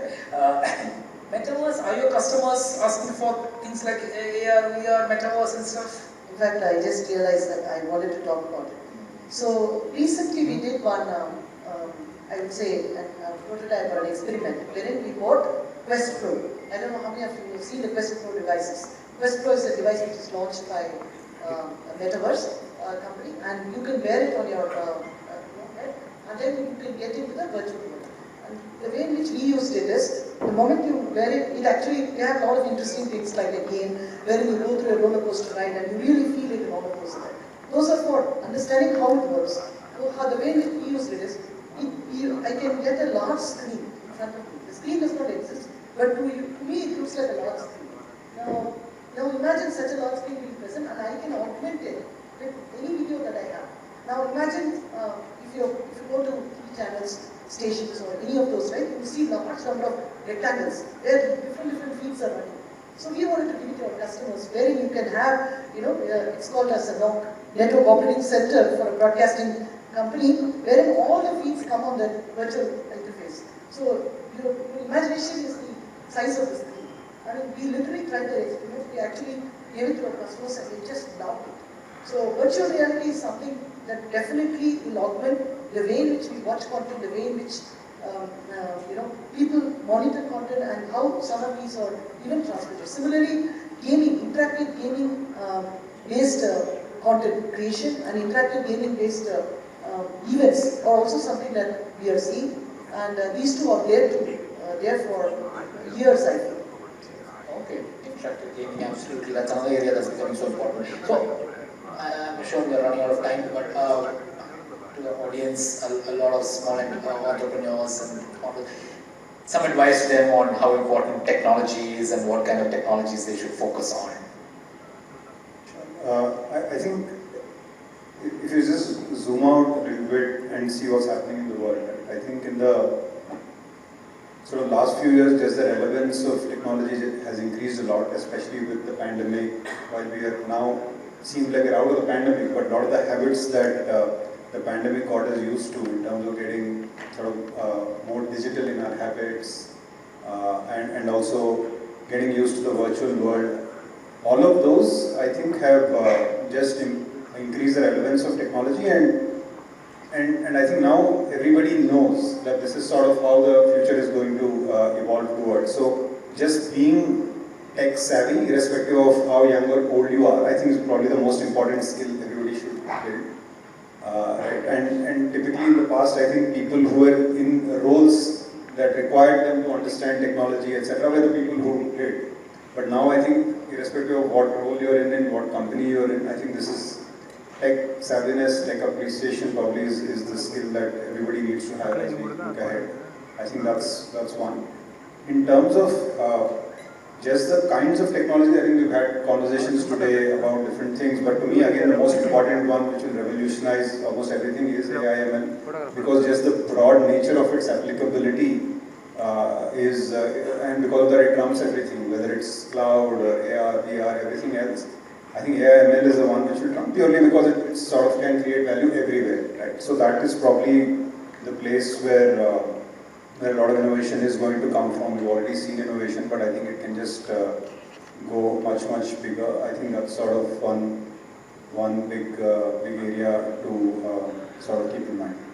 Okay, Vinay just reminded me, yes, we have a few more minutes. So are there questions for the panelists? We can take some questions. Anybody raising hands? Yeah, please go ahead. You talk about password compromise and then cookies, right? So it's like password one can change, but what about your advice to the cookies problematic? Yeah, so with cookies, certain companies, for like a Google, for example, have a mechanism that even if someone tries to replay the cookies, they would not let you in. But many companies, for example Jira for instance, that is not the case. And for Jira, they haven't fixed that particular piece yet. They have to make engineering changes in their infrastructure to only, even if someone replaces a cookie from another computer, then they will stop it. But that is a fix that is supposed to be coming in the future, but not yet there. So what we are doing for that, because of that matter, is we have moved into single sign-on, that we use Google as the single sign-on mechanism so that you have to go through Google only to reach Jira. You can't reach Jira directly. And you can't use a username and password on Jira or cookies on Jira on its own. So Google becomes your identity and access provider. That is one solution you have as of now. Okay, but how do we determine on that whether the company has already Who are mitigated that or not? I think not yet done. got it. I think that's a good blog article. I think suggestion. I think we should publish that list. So we do it. Thank you. Yeah, please go ahead. Mike.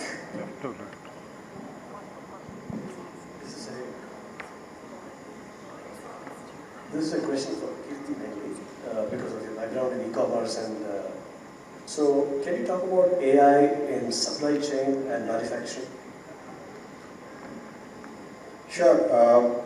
So I think Misho is an e-commerce platform. We're more a marketplace, so we're connecting sellers to buyers, and we also have supply chain more through third-party logistics providers who we integrate. Right? So that's sort of the ecosystem in which we operate. So specifically, if I look at the supply chain part of it, I think there are a few areas where AI/ML is very relevant. I spoke about the RTO example, which is more around fraud, which I think is a big use case, because supply chain cost tends to be the biggest cost in an e-commerce company. So everything that you can do there to curb fraud automatically reduces cost, right? So that's, I think, one big area of application. I think the other area of application which is going to become more relevant in the future is as you have more logistics providers, right, who can take something from point A to point B, especially for an e-commerce platform, building intelligence on which provider to give an order to also becomes complex, right? So in simple terms, we call it the allocation engine, right? It basically figures out if a customer has placed an order and that person is in Bangalore, but the item that person has ordered is in Surat, for example, right? From Surat to Bangalore, multiple different providers can potentially ship it, and their service levels are very different, so the time it takes to ship, their reliability on it, they said they'll ship in 3 days, will it come in 3 days or 2 days, 4 days, we call this breach.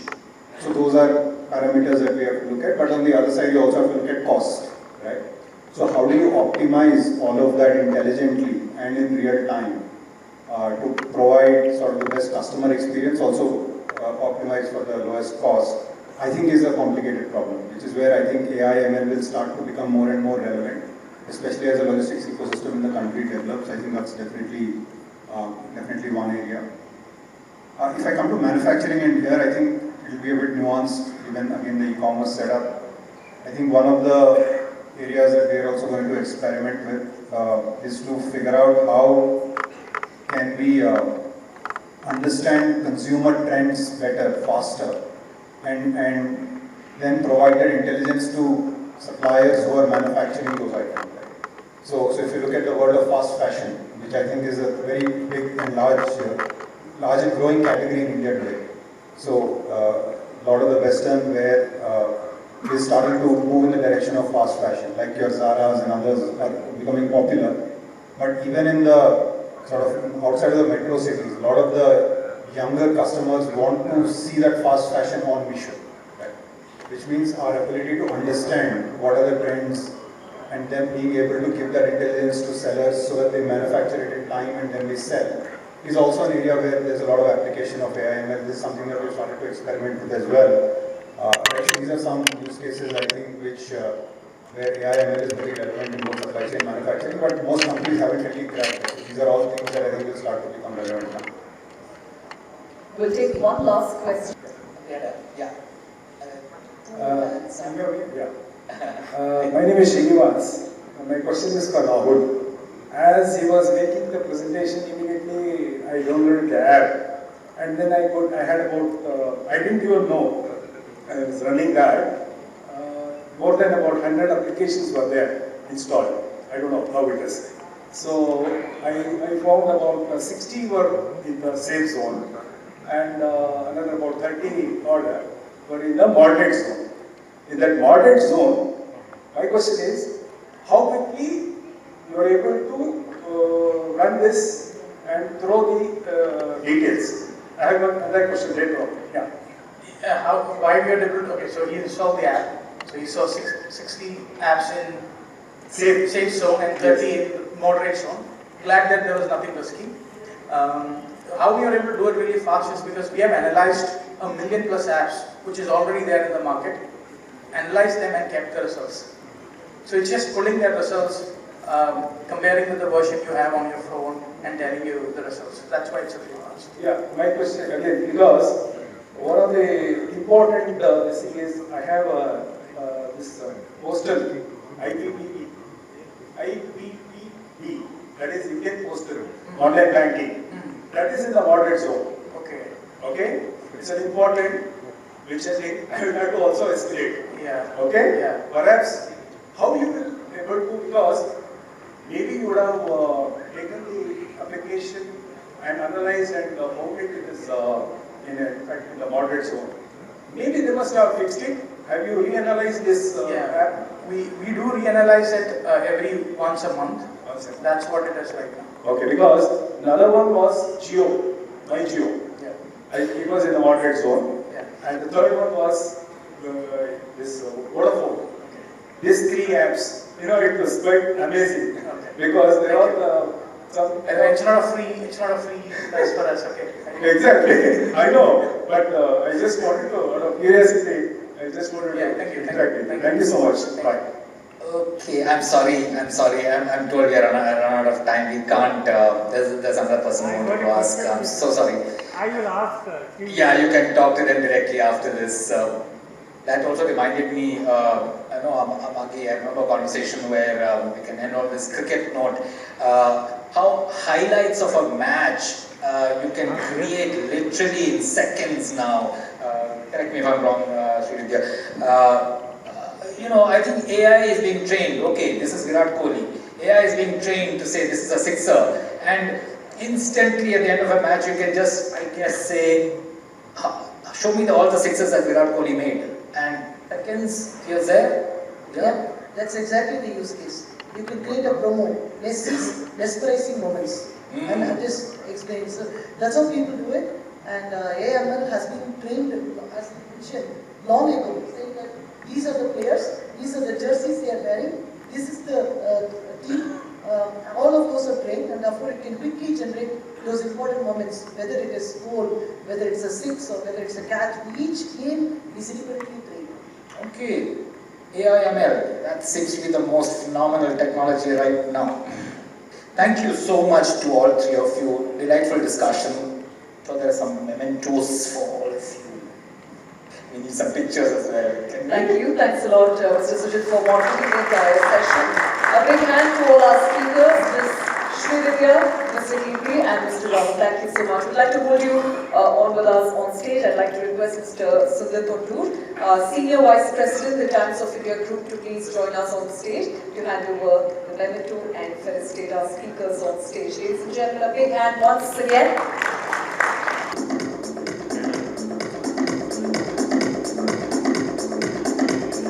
Hope all of you are tweeting about the event. Make sure you use the hashtags.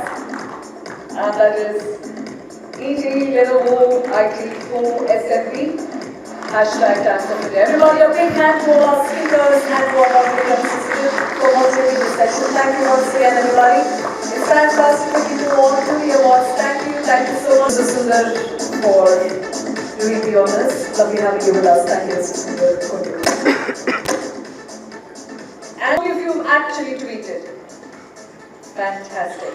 Thank you. The backend team is going to look into those tweets and they're going to be very, very happy. We spoke of so many gold and silver coins. They will be probably mined next year. However, for now, we'd like to continue our event. And the next part of the event is very, very thrilling. It is something that you must have been waiting for. It is where we thank and appreciate all your endeavors. Some of us today, this evening, possibly, are going to get some wonderful awards, and it's time for us to move on to the most awaited IT4SMB Awards, ladies and gentlemen, wherein we recognize individuals and companies who are on the path of transformation enabled through smarter technological solutions. We have EY, Ernst and Young as the official tabulator of the awards. How many of you are excited for it? Can I see hands coming up? ತುಂಬಾ ಜನ ಮೈಸೂರಿಂದ ಕೂಡ ಇವತ್ತಿನ ಕಾರ್ಯಕ್ರಮಕ್ಕೆ ಬಂದಿದ್ದೀರಾ ಅಂತ ಸುದ್ದಿ ಬಂದಿದೆ. ಎಷ್ಟು ಜನ ಬಂದಿದ್ದೀರಾ ಮೈಸೂರಿಂದ? ಕೆಲವೊಬ್ರು. ಓಕೆ. ಸೊ ಮಿಕ್ಕಿರೋರು ಎಲ್ಲ ಬೆಂಗಳೂರಿನವರೇನಾ? ಕರ್ನಾಟಕದವರೇನಾ? ಎಷ್ಟು ಜನರಿಗೆ ಕನ್ನಡ ಅರ್ಥ ಆಗುತ್ತೆ? ಎಲ್ರಿಗೂ ಅರ್ಥ ಆಗುತ್ತೆ. ಹಾಗಾದ್ರೆ ನಿಮಗೋಸ್ಕರ ಸ್ವಲ್ಪ ಜೋರಾದ ಚಪ್ಪಾಳೆ ಬರ್ಬೋದಾ? Super. Indian Chappaleyondige, with this applause, we will begin the IT for Assembly Awards.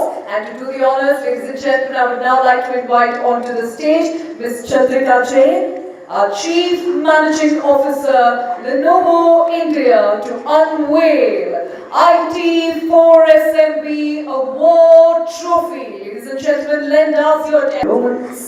And our dear countrymen, we want all your eyes on this screen as we unveil to you the winners, what they're going to get, the trophy. And it's the time to bring forward IT for Assembly Award Trophy.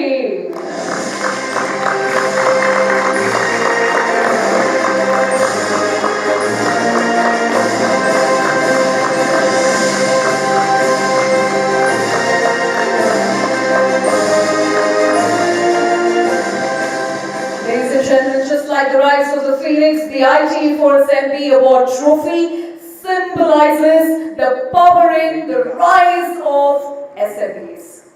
I'm happy. Do you like the logo? You've been seeing it around. Can we give a round of applause once again? Thank you. Thank you so much. Thank you, Ms. Chandrika Jain, for unveiling it. I'd like to hold you with us on stage.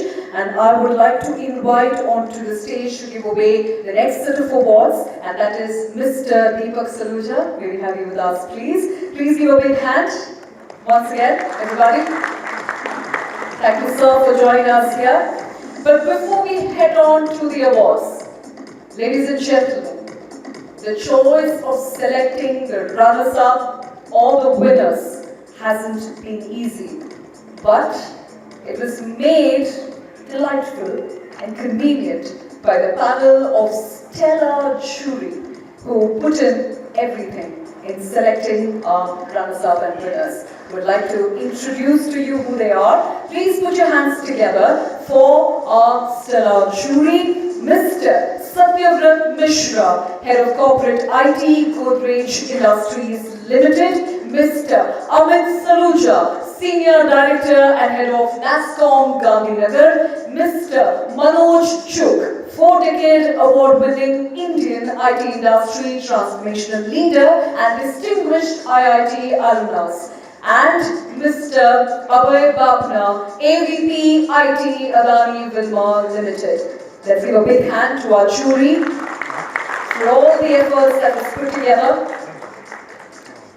When I don't see my audiences smile, it brings a lot of doubts in my eyes and my face, my expressions say it out loud. Are you guys happy today?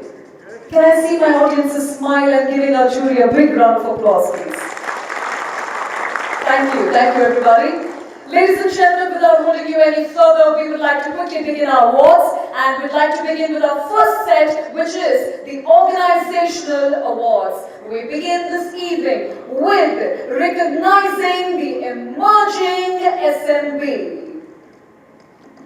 Ladies and gentlemen, the second runner-up for emerging SMB goes to, and our presenters will be doing the honors.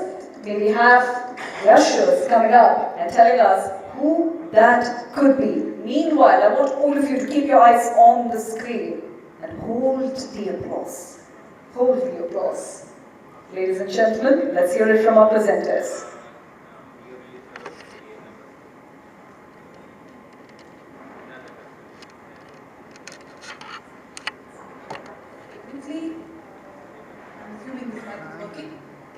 But on that note, who doesn't like the awards? So the second runner-up of the category for Emerging SMB is Valenta AI Private Limited. I would like to call upon Mr. Jagan and Mr. Advait to please join us on the stage to receive the award. The second runner-up, ladies and gentlemen, Valenta AI Private Limited. Everybody, let's give them a round of applause, please.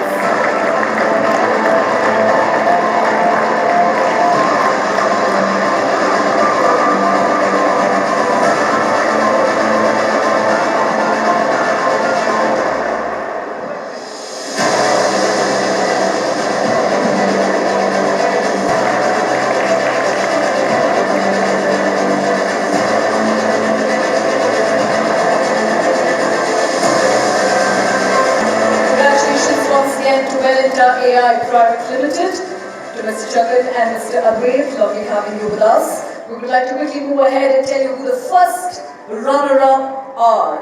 And to do the honors, of course, we have Ms. Chandrika Jain with us, our Chief Marketing Officer, and we have our very own Mr. Deepak Saluja. I'd like to request both of you to do the honors.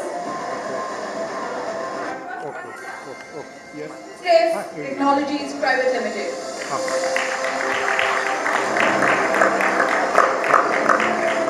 First runner-up is InstaSafe Technologies Private Limited. I'd like to request Mr. Prashant Guruswamy, co-founder, to receive the award. May we have you on the stage, please?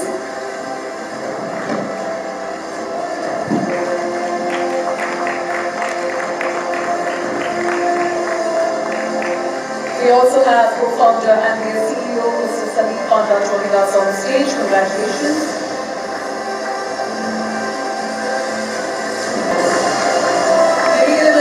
Applause, please.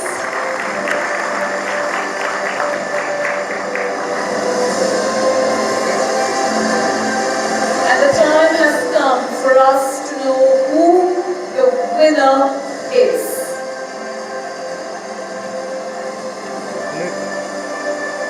Emerging SMB winner is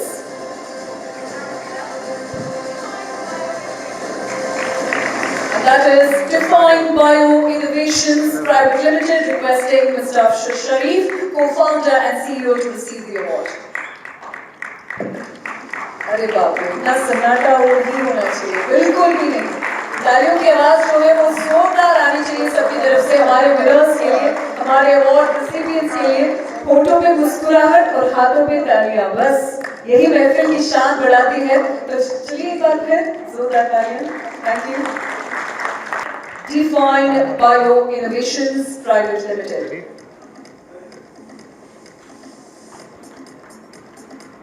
And to all the award recipients, we have to all, ladies and gentlemen, this is for small-sized business. And the runner-up is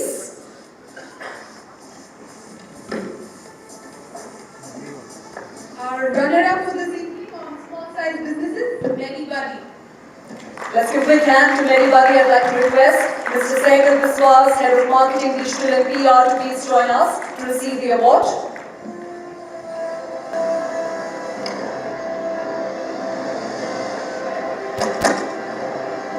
तभी मैं कहती हूँ दोस्तों, ना शहर देखो ना मियाँ माँ देखो, ना तालियां देते हुए इनका अभिनंदन कीजिए. Congratulations! It's time to know who our winner is for small-sized business. Our winner, and we should get the applause for that, right? Louder. Absolutely. Exotel Techcom Private Limited. Ladies and gentlemen, Exotech Techcom Private Limited. Let's give them a round of applause. I'd like to request Ms. Shweta Jain, Senior Regional Sales Manager, Exotel Techcom Private Limited, joins us on stage. We have so many gentlemen joining us on stage. And there's a lady who's stepping up to receive the award. I know all of you are going to give them a round of applause. Last in the organizational category is mid-sized business. And I've been told there's only one winner.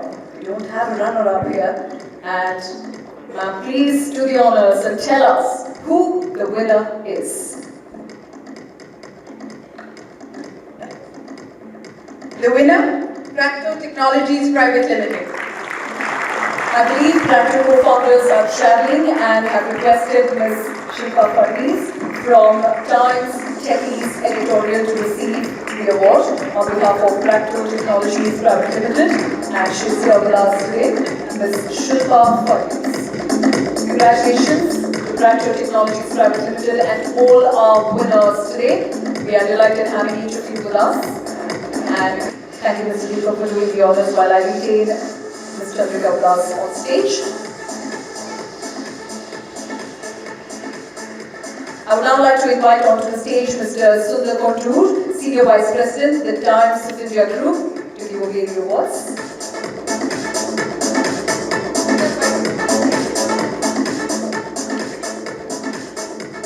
Well, I request our presenters to please take the center stage. Please join us on the center stage. SMB Leader of the Year, and the runner-up is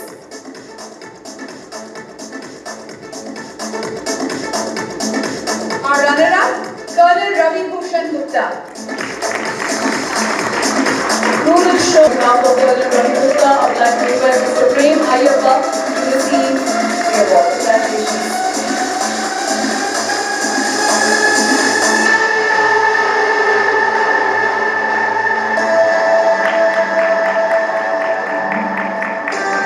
Thank you to some of you who are applauding. How about all of us? Can we put your hands together? Thank you. Well, with this, SMB Leader of the Year. Okay? So our winner for the SMB Leader of the Year, Madhusudan N. Kestur and Chandrasekhar Bharti.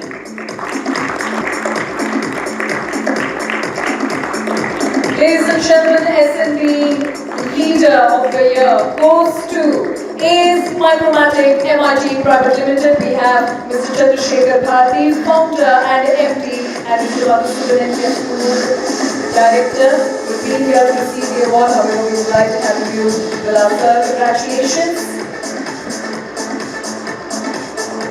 बहुत बधाई हो आपको.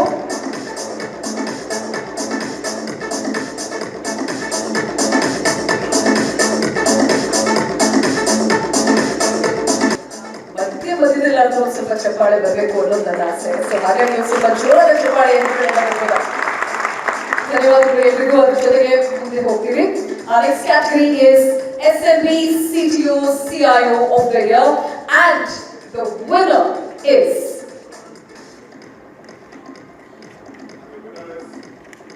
Raman Umakant from Wheat Technologies. We have with us Venkatraman Umakant from V Technologies Private Limited. Let's give them a round of applause. And I've been specially told today that Mr. Venkatraman has rescheduled his US flight to be present here today amongst us, everybody. I think that's also for a round of applause. Of course, that means a lot to us. Thank you so much for being here with us today. Congratulations again. Ladies and gentlemen, we now have a jury special award, which is an honorable mention, and let's see who receives that.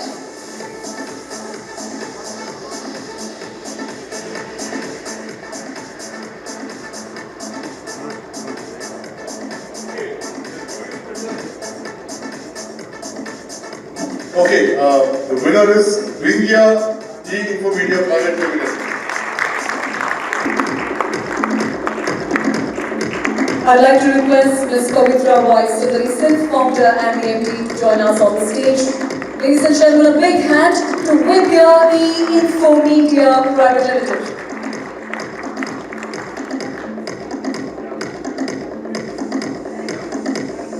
I'd like to request all of you to step 3 steps ahead, please. 3 steps ahead.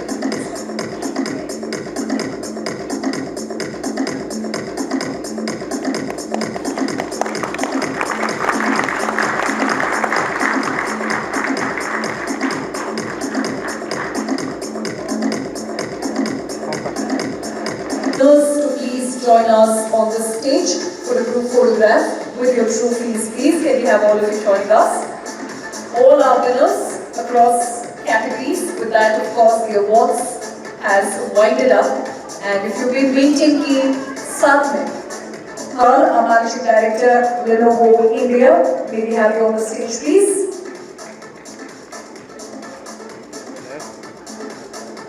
I'd like to request Ms. Alex and Mr. Shaju to please join us on stage for a group photograph. Ready? Shaju and yes, sir, Vinny is right here. Please join us on stage. Thank you. Are you around? Mr. Vishal Bora, are you around? I'd like to request you to please join us for a group photograph. Once again, ladies and gentlemen, let's give a big hand to all our winners on stage. It's wonderful having all our leaders with us here today. Thank you so much.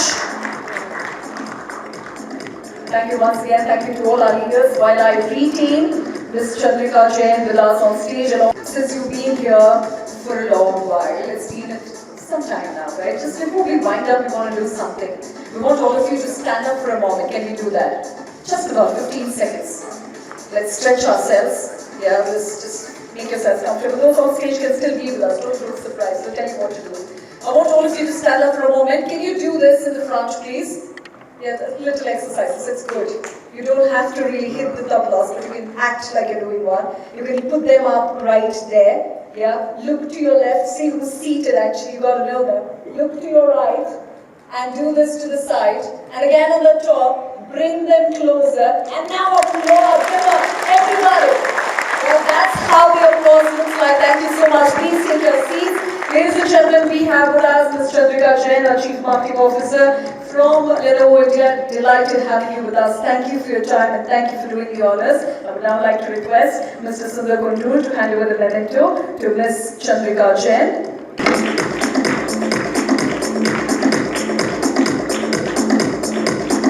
Well, the applause is not restricted to just that table there, but to the entire hall. I won't ask you again, I promise you for that. Thank you. Thank you so much for joining us here, ma'am. Thank you, Mr. Sundar Kundur, for doing the honors. Well, the stage is all yours, ma'am.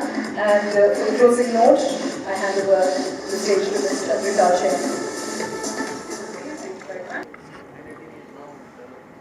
So good evening. As you've heard, I'm Chandrika. I'm part of the Lenovo family, and it's an absolute pleasure to have spent the last couple of hours with you. I think before I begin and say anything else, I'm extremely conscious that I stand between you and some cocktails, so I'm going to make this very crisp and very fast.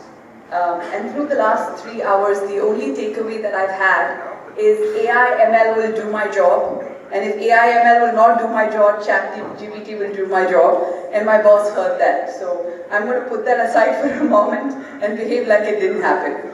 But coming back, there were some big learnings for me personally. I'm sure each of y'all had more learnings. Some extremely inspiring and left me thinking. Think big, think bold, put the customer in the center. If you have cracked the formula of what the customer wants, you probably have the most successful businesses, or at least that's what we saw today. Technology is for everybody, no company is too big or too small. So many more big thoughts that came out today. I'm definitely going back home with something to think about, and I'm thinking a lot of you would do the same. On that note, I would like to stand here today on behalf of Times of India and Lenovo and thank a lot of you who made the time for us and made the time for yourself. Very, very special thanks to Naveen Tiwari, the co-founder and CEO of InMobile. I think he paved the way and made the way for a lot of us to be inspired by what he did. The contrasting conversations between Dilip Josh and our Wakefit Chaitanya Gowda was phenomenal in my view. The fact that large companies need technologies and there are small companies that are born with technology and really nobody can go either way without technology was what I took away. It was so contrasting yet so real. So thank you for making that conversation so enthralling and so insightful. And by far my best conversation was the last buffet of experiences that we just heard from our very own CEO of Meesho, Kirti Varun, Srividya, I think your energy is phenomenal and all that you bring to the table. Thank you. And Rahul, you've left me more scared than I have been. We will continue this conversation, and I'm absolutely interested in understanding a lot more about the prompt engineering. Trust me, AI is not serving up what I want. But on that note, it was still an experience for me and a lot of learning for me. And thank you from all of y'all and on behalf of Lenovo in Times of India to each and every one of our panelists. I also believe that partnerships leads to successes, and today this event that we've brought to you is a partnership that we've had with Times of India. So special thanks to Sudit, John and Deepak. It's been an absolute honor working with you guys, it always is. So thank you for making this possible, and I hope we'll be able to do a lot more of this. And none of this is possible without an audience like you who are interested, who are here in spirit, who are here in interest. So thank you for taking off the time on a Friday afternoon. I hope we've made this worth your while. And our lovely host who's kept us awake and clapping and happy. Thank you very, very much.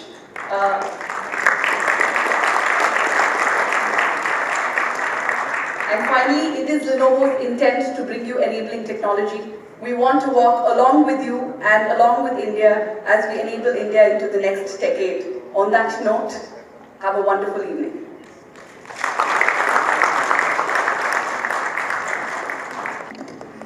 Well, ladies and gentlemen, with that, it is the conclusion of the IT for Assembly Awards. It's the conclusion of the Times Tech Drive that is brought to you right here today, and I hope all of you had a good time at Times Techies Tech Drive, which is the Bengaluru edition, a part of larger Lenovo IT for Assembly initiative in association with the Times Group. Did you all have a good time with us today? Was the event worthwhile? If that's a yes, can we have a louder round of applause down here for our please? Once again, hearty gratitude on behalf of Times Techies Tech Drive, brought to you by Lenovo and Times Group in collaboration, bringing this entire event, making this a successful event to remember it is you who made that possible. And we are grateful to each one of you for your time, for your efforts, and thank you to the entire console, to our videographers, our photographers. Can we give them a round of applause, please? Everybody at the console there. Everybody. To ensure that everything goes well and everything is executed well. And thank you to everybody. Thank you, Vinny. Thank you, Sundar. Thank you, Ranjit, for having me on board. My name is Reena D'Souza, and I had a great time hosting this event. Talking is my game. Reena D'Souza is my name. With that, ladies and gentlemen, see you at the networking session level 2, where cocktail and snacks are waiting for you. Thank you so much once again. Have a great night. And I've been told it's level 2. Level 2. Yes, it is level 2, everybody. Have a good time. See you all soon at level 2. Thank you. Thank you once again, everybody. Thanks a lot.